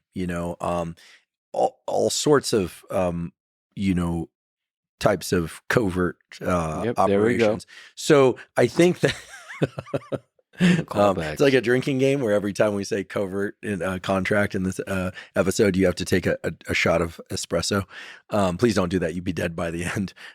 So actually, just a small tangent, it does make me wonder how much intelligence covert contracts require. It seems like not much. If you can do it in the animal kingdom, there's some kind of instinctual. It is based perhaps in like fear. Yeah, it could be simple algorithm. If there's some ambiguity about numbers and I'm not with these guys, and then flip to the alternate strategy. I actually have a story about this that I think is relevant. I used to have cuttlefish in my lab in San Diego. We went and got them from a guy out in the desert. We put them in the lab. It was amazing. And I had a postdoc who was studying prey capture in cuttlefish. They have a very ballistic, extremely rapid strike and grab of the shrimp. And we were using high-speed cameras to characterize all this, looking at binocular. They normally have their eyes on the side of their head. When they see something they want to eat, the eyes translocate to the front, which allows them stereopsis, depth perception, allows them to strike. We were doing some unilateral eye removals. They would miss, et cetera. Okay, has to do with eye spots. This was during a government shutdown period where the ghost shrimp that they normally feed on, that we would ship in from the Gulf down here, weren't available to us. So we had to get different shrimp. And what we noticed was the cuttlefish normally would just sneak up on the shrimp. We learned this by data collection. And if the shrimp was facing them, they would do this thing with their tentacles of kind of enchanting the shrimp. And if the shrimp wasn't facing them, they wouldn't do it. And they would ballistically grab it and eat them. Well, when we got these new shrimp, the new shrimp had eye spots on their tails. And then the cuttlefish would do this kind of attempt to enchant regardless of the position of the ghost shrimp. Mm-hmm. So what does that mean? Okay, well, it means that there's some sort of algorithm in the cuttlefish's mind that says, okay, if you see two spots, move your tentacles. Mm-hmm. So it can be, as you pointed out, it can be a fairly simple operation, but it looks diabolical. It looks cunning, but all it is strategy B. Yeah, but it's still somehow emerged. I mean, I don't think that calling it an algorithm doesn't. I feel like there's a circuit there that gets implemented in a certain context, but that circuit had to evolve. You do realize super intelligent AI will look at us humans and will say the exact thing. There's a circuit in there that evolved to do this. The algorithm A and algorithm B, and it's trivial. And to us humans, it's fancy and beautiful and write poetry about it, but it's because we don't understand the subconscious. Because they want that AI algorithm cannot see into what it can't see. It doesn't understand the underworkings of what allows all of this conversation stuff to manifest. And we can't even see it. How could AI see it? Maybe it will. Maybe AI will solve and give us access to our subconscious. Maybe your AI friend or coach, like I think Andreessen and others are arguing is going to happen at some point. It's going to say, hey, Lex, you're making decisions lately that are not good for you, but it's because of this algorithm that you picked up in childhood that if you don't state your explicit needs up front, you're not going to get what you want. So why do it? From now on, you need to actually make a list of every absolutely outrageous thing that you want, no matter how outrageous, and communicate that immediately, and that will work. We're talking about cuttlefish and sexual selection, and then we went into some. Where do we go? Well, and you said you were excited. Well, I was excited. Well, you were just saying, what about these covert contracts? Can animals do them? I think it's simple contextual engagement of a neural circuit, which is not just nerd speak for saying they do a different strategy. It's saying that there has to be a circuit there, a hardwired circuit, maybe learned, but probably hardwired, that can be engaged, right? You can't build neural machinery in a moment. You need to build that circuit over time. What is building it over time? You select for it. The cuttlefish that did not have that alternate context-driven circuit didn't survive when there was when all the shrimp that they normally eat disappear and the eye-spotted shrimp showed up. And there were a couple that had some miswiring. This is why mutation, right? The X-Men stuff is real. They had a mutation that had some alternate wiring, and that wiring got selected for. It became a mutation that was adaptive as opposed to maladaptive. This is something people don't often understand about genetics, is that it only takes a few generations to devolve a trait, make it worse, but it takes a long time to evolve an adaptive trait. There are exceptions to that, but most often that's true. So a species needs a lot of generations. We are hopefully still evolving as a species, and it takes a long time, but to evolve more adaptive traits. But doesn't take long to devolve adaptive traits so that you're getting sicker or you're not functioning as well. So choose your mate wisely, and that's perhaps the good segue into sexual selection in humans. I could tell you're good at this. Why did I bring up sexual selection? It's relationships. So sexual selection in humans. I don't think you've done an episode on relationships. No, I did an episode on attachment, right? But not on relationships. The series with Conti includes one episode of the 4 that's all about relational understanding and how to select a mate based on matching of drives. And all the demons inside the subconscious, how to match demons, that they dance well together, or what? And how generative 2 people are. What does that mean? Means that, how the way he explains it is how devoted to creating growth within the context of the family, the relationship with work. Well, let me ask you about mating rituals and how to find such a relationship. I mean, you're really big on friendships. on the value of friendships. I am. And that I think extends itself into one of the deepest kinds of friendships you can have, which is a romantic relationship. What mistakes, successes, and wisdom can you impart? Well, I've certainly made some mistakes. I've also made some good choices in this realm. First of all, we have to define what sort of relationship we're talking about. If one is looking for a life partner, potentially somebody to establish family with or without kids, with or without pets, right? Families can take different forms. I certainly experienced being a family in a prior relationship where it was the two of us and our two dogs, and it was family. Like we had our little family. I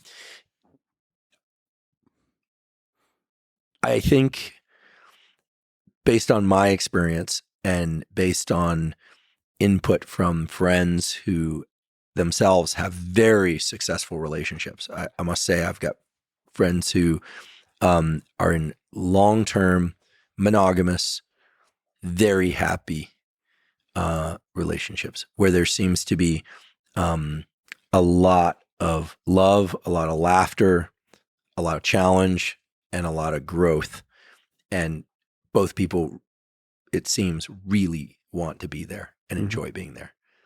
Just to pause on that, one thing to do, I think, by way of advice, is listen to people who are in long-term successful relationships. That's like, it seems dumb, but like we both know and are friends with Joe Rogan, who's been in a long-term, really great relationship, and he's been an inspiration to me.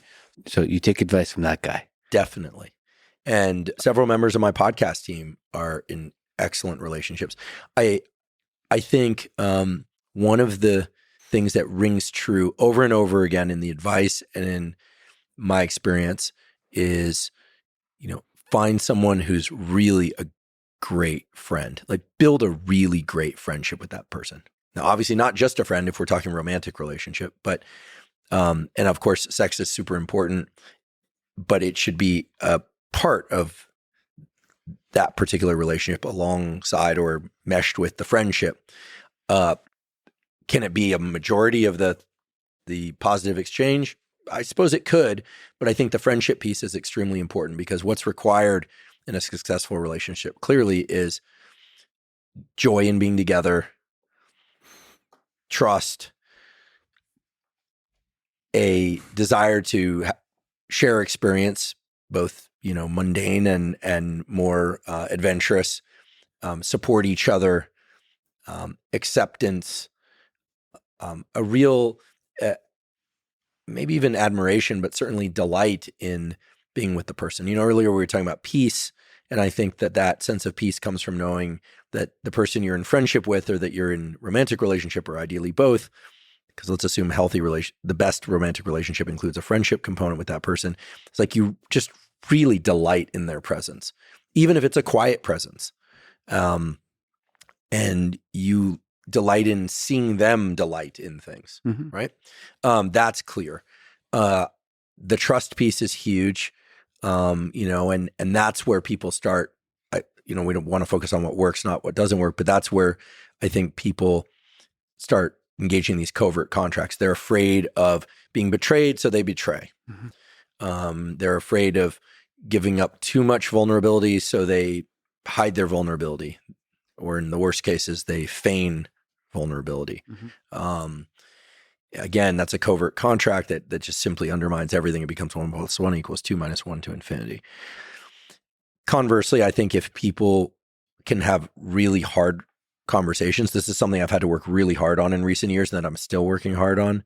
But the friendship piece seems to be the thing that rises to the top when I talk to friends who are in these great relationships. It's like they have so much respect and love and joy in being with their friend. It's the person that they want to spend as much of their non-working, platonic friendship time with, and the person that they want to experience things with and share things with. And it sounds so kind of canned and cliche nowadays, but I think if you step back and examine how most people go about finding a relationship, so like, am I attracted? Of course, physical attraction is important, and other forms of attraction too. And they sort of enter through that portal, which makes sense. That's the mating dance, right? That's the peacock situation. That's hopefully not the cuttlefish situation. But I think that there seems to be a history of people close to me getting into great relationships where they were friends for a while first, or maybe didn't sleep together right away. Yeah. That they actually intentionally deferred on that. This has not been my habit or my experience. I've gone the more, I think, typical, like, oh, there's an attraction like this person, there's an interest. You kind of explore all dimensions of relationship really quickly, except perhaps the moving in part and the having kids part, which ideally, because it's a bigger step, harder to undo without more severe consequences. But I think the whole take it slow thing, I don't think is about getting to know someone slowly. I think it's about that physical piece, because that does change the nature of the relationship. And I think it's because it gets right into the more hardwired primitive circuitry around our feelings of safety, vulnerability.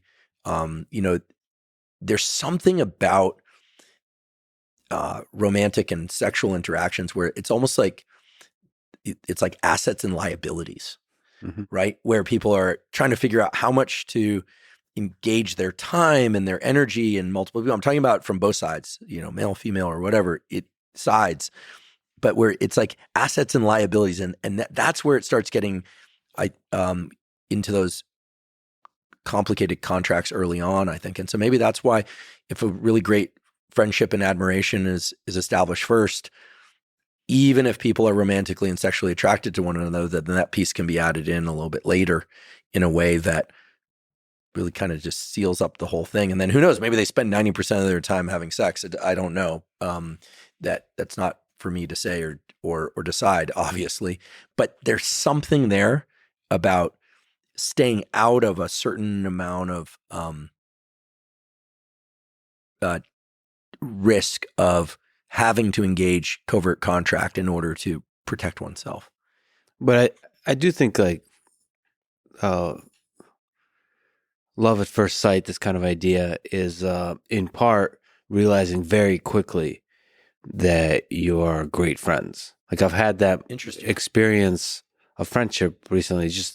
It's not really friendship, but like, oh, you get each other with humans, not in a romantic setting. Right, friendship. Yeah, just friendship. Well, but dare I say, I felt that way about you when we met, right? But we also I was like, this dude's cool, and he's smart, and he's funny, and he's driven, and he's giving, and he's got an edge, and like I want to learn from him, want to hang out with him. Like that. I mean, that was the beginning of our friendship. Was essentially, that set of internal realizations. Just keep going. Like, keep and going. A sharp dresser. Yeah. It just looks great shirtless on horseback. Yes. No. Listen, I mean, it's despite what some people might say on the internet, it's a purely platonic friendship. Somebody asked if Andrew Huberman has a girlfriend, and somebody says, I think so. And the third comment was, this really breaks my heart, like that Lex and Andrew are not an item. We are great friends, but we are not an item. Yeah, it's true. Well, it's official. I hear over and over again from friends that have made great choices and awesome partners and have these fantastic relationships for long periods of time that seem to continue to thrive. At least that's what they tell me. And that's what I observe. Establish the friendship first and give it a bit of time before sex. And so, I think that's the feeling. That's the feeling. And we're talking micro features and macro features. We're talking, and this isn't about perfection. It's actually about the imperfections, which is kind of cool. I like quirky people. I like characters. I'll tell you where I've gone badly wrong and where I see other people going badly wrong. If there is no rule that says that you have to be attracted to all attractive people by any means. It's very important to develop a sense of taste in romantic attractions, I believe. What you really like in terms of a certain style, a certain way of being. And of course that includes sexuality and sex itself, the verb. But I think it also includes there's just general way of being. And when you really adore somebody, you like the way they answer the phone. And when they don't answer the phone that way, you know something's off and you want to know. And so I think that the more you can tune up your powers of observation, not looking for things that you like, and the more that stuff just kind of washes over you, the more likely you are to quote unquote fall in love. As a mutual friend of ours said to me, listen, when it comes to romantic relationships, if it's not 100% in you, it ain't happening. And I've never seen a violation of that statement where it's like, it's mostly good and they're this and this, like the negotiations. Well, already you're it's doomed. And that doesn't mean someone has to be perfect. The relationship has to be perfect, but it's got to feel 100% inside. Yeah. Like yes, yes, and yes. I think Diceroth, when he was on here, your podcast, mentioned something that, like, I think the words were, or maybe it was in his book, I don't recall, but that, love is one of these things that we story into with somebody. We create this idea of ourselves in the future and we look at our past time together and then you story into it. Mm-hmm. I mean, there are very few things like that. I can't story into, building flying cars. I have to actually go do something. I mean, and love is also retroactively constructed. I mean, anyone who's gone through a breakup understands the grief of knowing, like this is something I really shouldn't be in for whatever reason, because it only takes one. If the other person doesn't want to be in it, then you shouldn't be in it. But then missing so many things. And that's just the attachment machinery really at work. I have to ask you a question that somebody on our amazing team wanted to ask. He's happily married. Another, like you mentioned, incredible relationship. Are they good friends? Are they amazing friends? There you go. But Oak says, I'm not saying who it is, so I can say some stuff, which is it started out as a great sexual connection. Oh, well, there you go. But then became very close friends after that. Listen. There you go. So speaking of sex. Many paths to Rome. He has a wonderful son, and he is wanting to have a second kid, and he wanted to ask the great Andrew Huberman, is there like sexual positions or any kind of thing that can help maximize the chance that they have a girl versus a boy? Because they had a wonderful boy, they want a girl. Is there a way to control the gender? Well, this has been debated for a long time, and I did a 4.5-hour episode on fertility. And the reason I did a 4.5-hour episode on fertility is that, first of all, I find that reproductive biology to be fascinating, and I wanted a resource for people that were thinking about or struggling with having kids for whatever reason.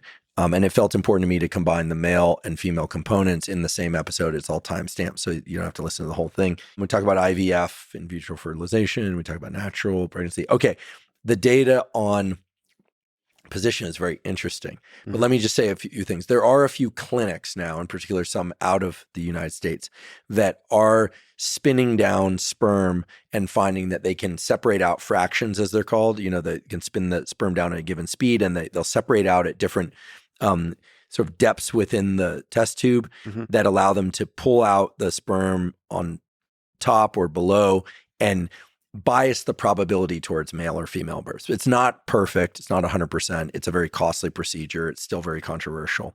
Now with in vitro fertilization, you can extract eggs. You can introduce a sperm directly by pipette. It's a process called ICSI, or you can set up a sperm race in a dish.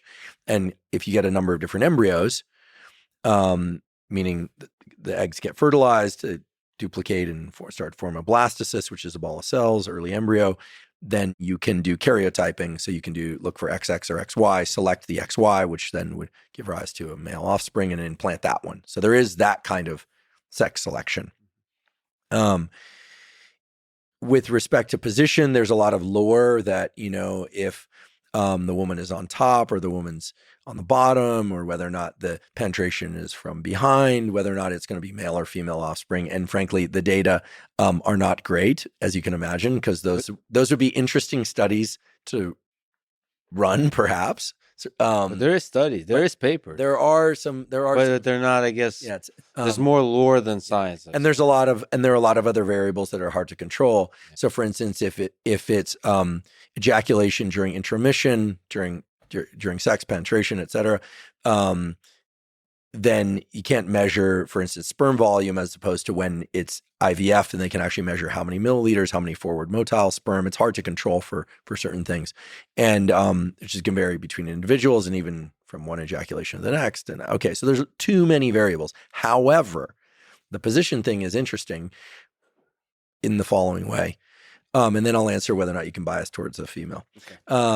As long as we're talking I have about other sexual, questions about sex. but as long as we're talking about sexual position, All right. there are data that support the idea that in order to increase the probability of successful fertilization, that indeed the woman should not stand upright after sex, and should right after the man has ejaculated inside her, and should adjust her pelvis, say 15 degrees upwards.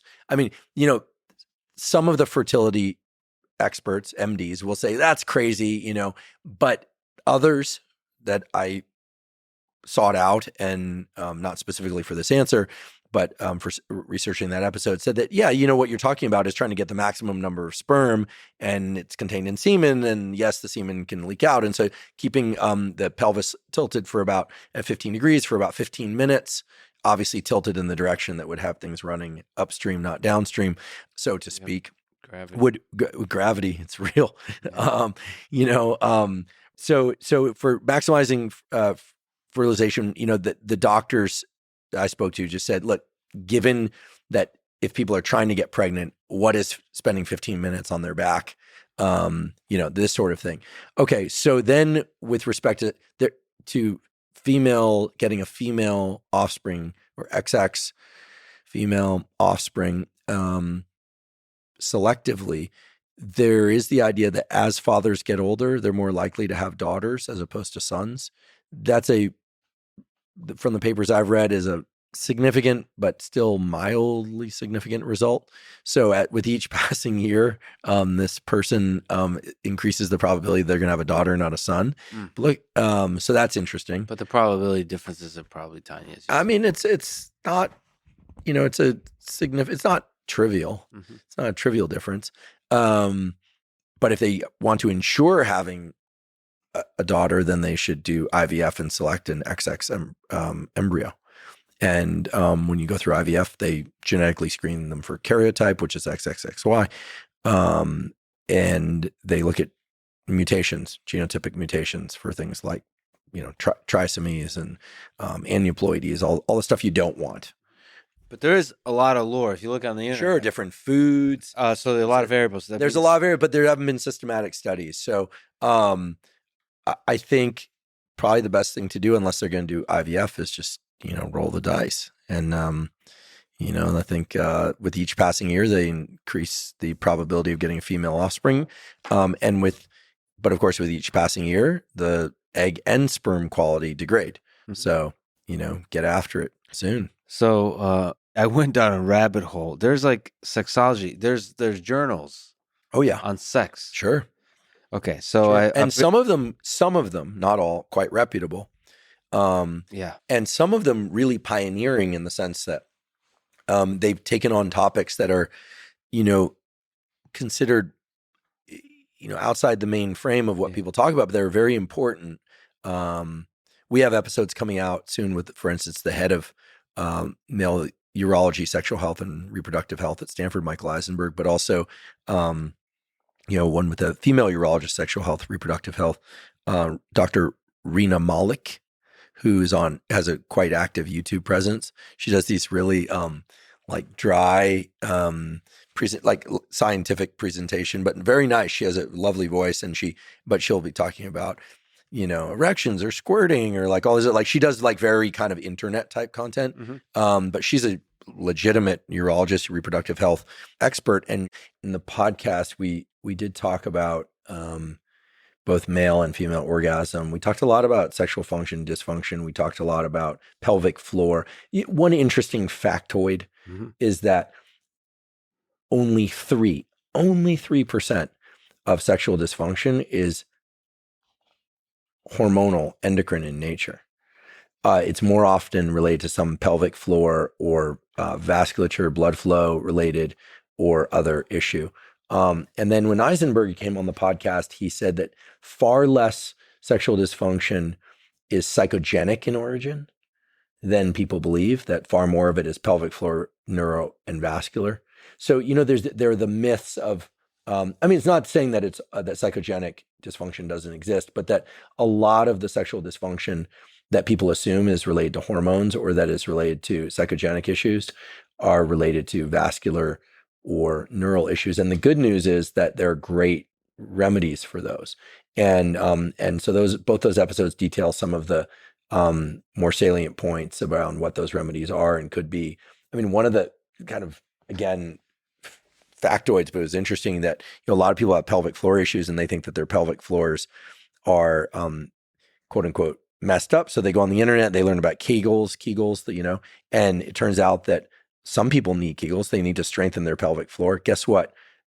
A huge number of people with sexual and urologic dysfunction have pelvic floors that are too tight, and Kegels are going to make them far worse. And they actually need to learn to relax their pelvic floor. And so seeing a pelvic floor specialist is important. I think in the next 5-10 years, we're going to see a dramatic shift towards more discussion about sexual and reproductive health in a way that acknowledges that, the clitoris comes from the same origin tissue as the penis. And in many ways, the neural innervation of the two, while clearly different, has some overlapping features that, that there's going to be discussion around kind of anatomy and hormones and pelvic floors, and in a way that's going to, erode some of the kind of like cloaking of these topics, because they've been cloaked for a long time. And there's a lot of let's just call it what it is. There's a lot of bullshit out there about what's what. And now the hormonal issues, by the way, just to clarify, can impact desire. So a lot of people who have lack of desire as opposed to lack of anatomical function, this could be male or female, that can originate with either things like SSRIs or hormonal issues. And so we talk about that as well. So it's a pretty vast topic. Okay, you're one of the most productive people I know. What's the secret to your productivity? How do you maximize the number of productive hours in a day? You're a scientist, you're a teacher, you're a very prolific educator. Well, thanks for the kind words. I struggle like everybody else, but I am pretty relentless about meeting deadlines. I miss them sometimes, but sometimes that means cramming. Sometimes that means starting early. But has that been hard? Sorry to interrupt with the podcast. There's certain episodes. You're like taking just incredibly difficult topics, and there's going to be a lot of really good scientists listening to those with a very skeptical and careful eye. Like, how hard do you struggle meeting that deadline sometimes? Yes, we've pushed out episodes because I want more time with them. I haven't advertised this, but I have another fully tenured professor that's started checking my podcasts and helping me find papers. He's a close friend of mine. He's an incredible expert in neuroplasticity, and that's been helpful. But I research I do all the primary research for the episodes myself. Although my niece has been doing a summer internship with me and finding amazing papers. Mm-hmm. She did last summer as well. She's really good at it. Just stick that kid on the internet and she gets great stuff. Can I ask you, going on tangents here, what's the hardest, finding the papers or understanding what a paper is saying? Finding the best papers. Yeah. Because you have to, you read a bunch of reviews, figure out who's getting cited, call people in a field, make sure that this is the stuff. I did this episode recently on ketamine, about ketamine. I wasn't on ketamine. And there's this whole debate about S versus R ketamine, SR ketamine. And I called 2 clinical experts at Stanford. I had a researcher at UCLA help me. Even then, a few people had gripes about it. I don't think they understood a section that I was perhaps could have been clearer about. But yeah, you're always concerned that people won't get it or I won't be clear. So the researching is mainly about finding the best papers. And then I'm looking for papers that establish a thoroughness of understanding that are interesting. Obviously, it's fun to get occasionally look at some of the odder or more progressive papers that are, what's new in a field, and then where there are actionable takeaways to really export those with a lot of thoughtfulness. I mean, I think that going back to the productivity thing, you know, I do. I get up, I look at the sun. I don't stare at the sun, but I get my sunshine. It all starts with a really good night's sleep. I think that's really important to understand. So much so that if I wake up and I don't feel rested enough, I'll often do a non-sleep deep rest, yoga nidra, or go back to sleep for a little bit, get up, really prioritize one, you know, the big block of work for the thing that I'm researching. I think a little bit of anxiety and a little bit of concern about deadline helps. Turning the phone off helps. Realizing that those peak hours, whenever they are for you, you do not allow those hours to be invaded unless there's a nuclear bomb goes off. And nuclear bomb is just a phraseology for, it could be family crisis would be good justification if there's an emergency, obviously. But it's all about focus. It's all about focus in the moment. It's not even so much about how many hours you log. It's really about focus in the moment. How much total focus can you give to something? And then I like to take walks and think about things, and sometimes talk about them in my voice recorder. So I'm just always churning on it all the time. And then of course learning to turn it off and engage with people socially, and not be podcasting 24 hours a day in your head is key. But I think I love learning and researching and finding those papers and the information, and I love teaching it. And these days I use a whiteboard. Before I start, I don't have any notes, no teleprompter. Then the whiteboard that I use beforehand is to really sculpt out the different elements and the flow, get the flow right, and move things around. The whiteboard is such a valuable tool. Then take a couple pictures of that when I'm happy with it, put it down on the desk. And these are just bullet points, and then just churn through. And nothing feels better than, researching and sharing information. And as you did, grew up writing papers, and it's hard. And I like the friction of can't, I want to get up, want to use the bathroom. When I was in college, I was trying to make up deficiencies from my lack of attendance in high school, so much so that I would set a timer. I wouldn't let myself get up to use the bathroom even. Never had an accident, but I was, it was like I listened to music, classical music, Rancid, a few other things, some Bob Dylan maybe thrown in there, and just study. And it felt, and then hit the 2 hour mark and you're in pain, and then you get up and you're like, use the bathroom. Like, that felt so good. Yeah. There's something about the human brain that likes these kind of friction points and working through them, and you just have to work through them. So yeah, I'm productive, and my life is arranged around it. Mm-hmm. And that's been a bit of a barrier to personal life at times, but my life's been arranged around it. I've set up everything so that I can learn more, teach more, including some of my home life. And but I do still watch Chimp Empire. Still got time to watch Chimp Empire. Look, the great Joe Strummer, right? Clash, or my favorite Mescaleros. He said, this famous Strummer quote: "No input, no output." So you need experience. You need outside things in order to foster the process. But just nose to the grindstone, man. I don't know. And that's what I'm happy to do with my life. I don't think anyone should do that just because, but this is how I'm showing up. And, if you don't like me, then scroll. What do they say? Swipe left, swipe right. I don't know. I'm not on the apps, the dating apps. So that's the other thing. I keep waiting for when, listens to Lex Fridman podcast is a checkbox on like Hinge or Bumble or whatever it is. But I don't even know, are those that are field? I don't know what are the apps now? I've never used an app, and I always found troublesome how little information is provided on apps. Well, they're the ones that are like a stocked lake, like Raya. It's like they sort of like companies will actually fill them with people that look a certain way, and soon it'll be filled with AI. Oh. Yeah, that's the way you said. Oh, that's the heartbreak within that. Well, I'm guilty of liking real human interaction. Have you tried AI interaction? No, but I have a feeling you're going to convince me to. One day. I've also struggled finishing projects that are new. That are something new. Like, for example, one of the things I really struggled finishing is something that's in Russian that requires translation and overdub and all that kind of stuff. The other project I've been working on for like over at least a year,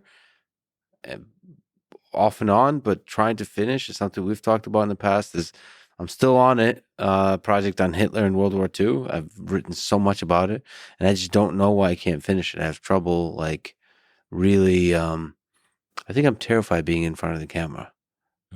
Like this? Like this. Or solo? Well, actually, no, solo. Well, if ever you want to Basically- do solo, and seriously, because we've done this before, right? Our clandestine study missions. I'm happy to sit in the corner and work on my book or do something if you want to. If it feels good to just have someone Just in for the the room. feeling of somebody else. Definitely. What do you? I mean, how do you?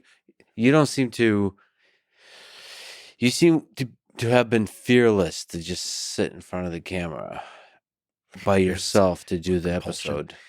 Yeah, it was weird. I mean, the first year of the podcast, it just spilled out of me. It was just, I had all that stuff I was so excited about. I've been talking to everyone and who would listen and anyone, even when who they'd run away, I'd keep talking, before there was ever a camera. It wasn't on social media. In 2019, I posted a little bit. 2020, as you know, I started going on podcasts. But yeah, the zest and delight in this stuff. It's like circadian rhythms. I'm going to tell you about this stuff. I just felt like here was the opportunity and just let it burst. And then as we've gotten into topics that are a little bit further away from my home knowledge, it's like I still get super excited about it. It's music in the brain episode I've been researching for a while now. I'm just so hyped about it. It's so interesting. There's so many facets. Singing versus improvisational, music versus listening to music versus learning music. I mean, it just goes on and on. There's just so much that's so interesting. I just can't get enough. And I think, I don't know, you put a camera in front of me, I sort of forget about it. And I'm just trying to just teach. Yeah, so that's interesting. I mean, forget the camera. Maybe I need to find that joy as well. But like for me, a lot of the joy is in the writing, and the camera. There's something. Well, the best lecturers, as you know, and you're a phenomenal lecturer, so you embody this as well. But when I teach at Stanford, I was directing this course in neuroanatomy and neuroscience, and for medical students, and I noticed that the best lecturers would come in, and they're teaching the material from a place of deep understanding, but they're also experiencing it as a first-time learner at the same time.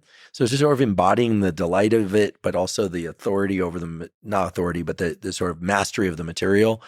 And it's really the delight in it that the students are linking onto. And of course, they need and deserve the best accurate material. So they have to know what they're talking about. But just tap into that energy of learning and loving it. And people are along for the ride. Or, I get accused of being long-winded, but things get taken out of context, that leads to greater misunderstanding. And also I come from a lineage of 3 dead advisors, all three.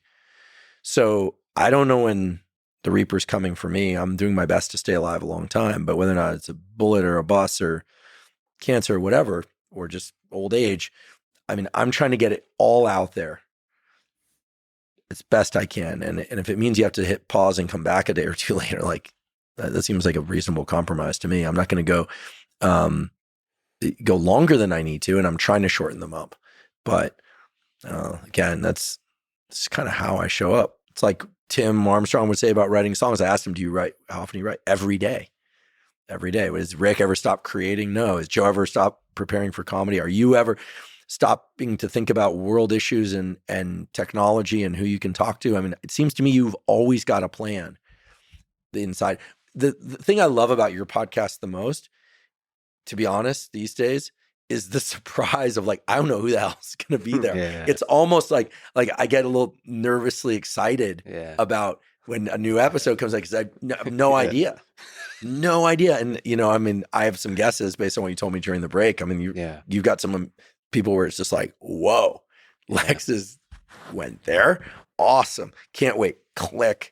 I think that's really cool. Like, you're constantly surprising people. So you're doing it so well, like it's such a high level.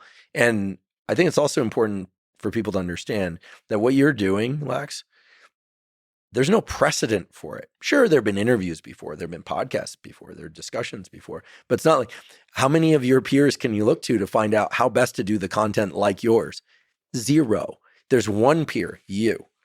And so, that should give you great peace and great excitement because you're a pioneer. You're literally the tip of the spear.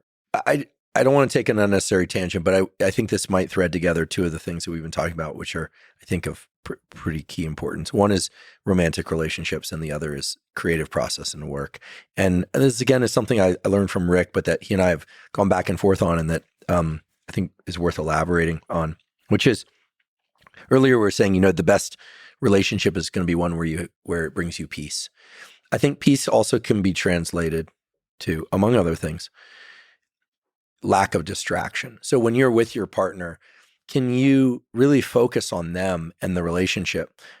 Can you not be distracted by things that you're upset about from their past or from your past with them or and of course the same is true for them, right? They ideally will feel that way towards you too. They can really focus. Also, when you're not with them, can you focus on your work? Can you not be worried about whether or not they're okay because you trust that they're an adult and they can handle things, or they will reach out if they need things. They're going to communicate their needs like an adult, not creating messes just to get attention and things like that, or disappearing, for that matter. So peace and focus are intimately related, and distraction is the enemy of peace and focus. So there's something there, I believe, because with people that have the strong generative drive and want to, be productive in their home life, in the sense of have a rich family life, or partner life, whatever that is, and in their work life, the ability to really drop into the work and like, okay, you might have that sense like, I hope they're okay, or, need to check my phone or something, but just know, like, we're good. Yeah. So peace and focus, I think, and being present are so key. And it's key at every level of romantic relationship, from, certainly presence and focus, everything from sex to listening to raising a family to tending to the house. And in work, it's absolutely critical. So I think that those things are kind of mirror images of the same thing, and they're both important reflections of the other. And when you start to just, when work is not going well, then the focus on relationship can suffer, and vice versa. So, and it's crazy how important that is. How incredibly wonderful it could be to have a person in your life that kind of enables that creative focus. Yeah, and you supply the peace and focus for their endeavors, whatever those might be. I mean, that symmetry there, because clearly people have different needs, and the need to just really trust, like when Lex is working, he's in his generative mode, and I know he's good. And so then they feel sure they've contributed to that, but then also what you're doing is supporting them in whatever way it happens to be. And I think that sometimes you'll see that people will pair up along creative or musical or computer scientist. But I think, again, going back to this Conti episode on relationships, is that the superficial labels are less important, it seems, than just the desire to create that kind of home life and relationship together. And as a consequence, the work mode, and for some people, both people aren't working, and sometimes they are, but I think that's the good stuff, and I think that's the big learning in all of it, is that the further along I go with each birthday, I guarantee you're going to be like, what I want is simpler and simpler and harder to create, but oh, so worth it. The inner and the outer peace. It's been over 2 years, I think, since Costello passed away. It still tears me up. I cried about him today. It's proportional to the love. But yeah, I'll cry about it right now if I think about it. It wasn't putting him down. It wasn't the act of him dying, any of that. Actually, that was a beautiful experience. I didn't expect it to be, but it was in my place when I was living in Topanga during the pandemic, where we launched the podcast, and I did it at home. and he hated the vet, so I did it at home. And he gave out this huge right at the end. And I could just tell he had been in just not a lot of pain, fortunately, but he had just been working so hard just to move it all. And the craziest thing happened, like, it was unbelievable. I've never had an experience like this. I expected my heart to break. And I've felt a broken heart before. I felt it, frankly, when my parents split. I felt it when Harry shot himself. I felt it when Barbara died. I felt it when Ben went. So as well. And so many friends, like way too many friends. I mean, end of 2017, my friend Aaron King, Johnny Fair, John Eichelberry, stomach cancer, suicide, fentanyl. It's like, whoa, all in a freaking week. And I just remember thinking, like, what the? But when and it's just heartbreaking, you just carry that. And it's like, and that's just a short list, And I don't say that for sob stories, just for a guy that wasn't in the military or didn't grow up in the inner city. Like, it's an unusual number of like deaths, like close people. When Costello went, the craziest thing happened. My heart warmed up.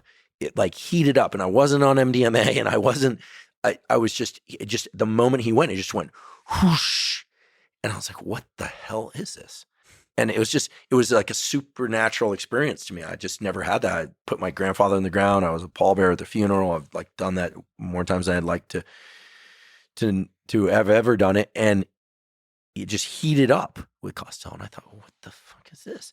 And it was almost like, and we make up these stories about what it is, but it was almost like he was like, all right, I have to be careful because I will cry here. And I don't want to.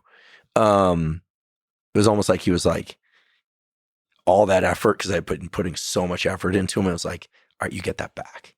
It was like the giant freaking thank you. And it was incredible, and I'm not embarrassed to shed a tear or two about it if I have to. Like, I was like, holy shit.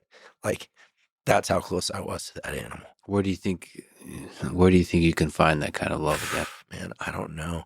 I mean, when, and excuse me for welling up, but it was just, I mean, it's a freaking dog, right? I get it. But for me, it was the first real home I ever had. But when Costello went, it was like we had this home in Topanga. We had set it up, and and he was just so happy there. And I think it just, I don't know. It was like this weird, like victory / massive loss. Like we did it. 11 years. Fucking did everything to make him as comfortable as possible. And he was super loyal, beautiful animal, but also just funny and fun. And I was like, I did it. I gave as much of myself to this being as a human I felt I could without making it, detracting from the rest of my life. And so I don't know. When I think about Barbara, especially, I well up and it's hard for me, but I mean, I talked to her before she died, and that was a brutal conversation, saying goodbye to someone, especially with kids. And, that was hard. I think that really, flipped a switch in me where I'm like, I always knew I wanted kids. I'd say, I want kids. I want a lot of kids. That flipped a switch in me. I was like, I want kids. I want my own kids. You might be able to find that kind of love. Yeah. I think because it was the caretaking. It wasn't about what he gave me all that time. And the more I could take care of him and see him happy, the better I felt. It was crazy. And I don't know. So I miss him every day. Every day. I miss him every day. You got a heart that's so full of love. I can't wait for you to have kids. Thanks, man. For you to be a father. Yeah, well, I can't wait to do the same. When I'm ready for it, when when God decides I'm ready, I'll have him. And then I will still beat you to it, as I told you many times before. I think you should absolutely have kids. Mm-hmm. I mean, look at the people in our life, because we're kind of in case you haven't realized it already, like we're the younger of the podcasters. But like Joe and Peter and Segura and I'm and the rest, right? They're like the tribal elders, right? And we're we're not the youngest in the crew, but we're if you look at all those guys, they all have kids. Mhm. They all adore their kids, Mhm. and their kids bring tremendous meaning to their life. Like we'd be morons if if Yeah. you didn't go off and start a family, I didn't start a family. And yeah, I think that's the goal. I mean, I think Yeah, the kids of the goals, that's one of them. The kids not only make them their life more joyful and brings love to their life, it also makes them more productive, makes them better people. All of that. It's like it's kind of obvious. Yeah, I think that's what Costello wanted. I think I have this story in my head that he was just like, okay, like take this, like you Yeah. can, yeah, And it don't was a fuck good this test. up. And Lord knows, don't fuck this up. Andrew, I Oh, love man. you, brother. This is incredible. Love you too. conversation. I And, appreciate you. We'll talk often on each other's podcast for many years to come. Yes, Many years to come. thank you. Thanks for having me on here. And there are no words for how much I appreciate your example and your friendship. So love you, brother. I love you too. Thanks for listening to this conversation with Andrew Huberman. To support this podcast, please check out our sponsors in the description. And now, let me leave you with some words from Albert Camus. In the midst of winter, I found there was within me an invincible summer. And that makes me happy, for it says that no matter how hard the world pushes against me, within me there's something stronger, something better, pushing right back. Thank you for listening, and hope to see you next time.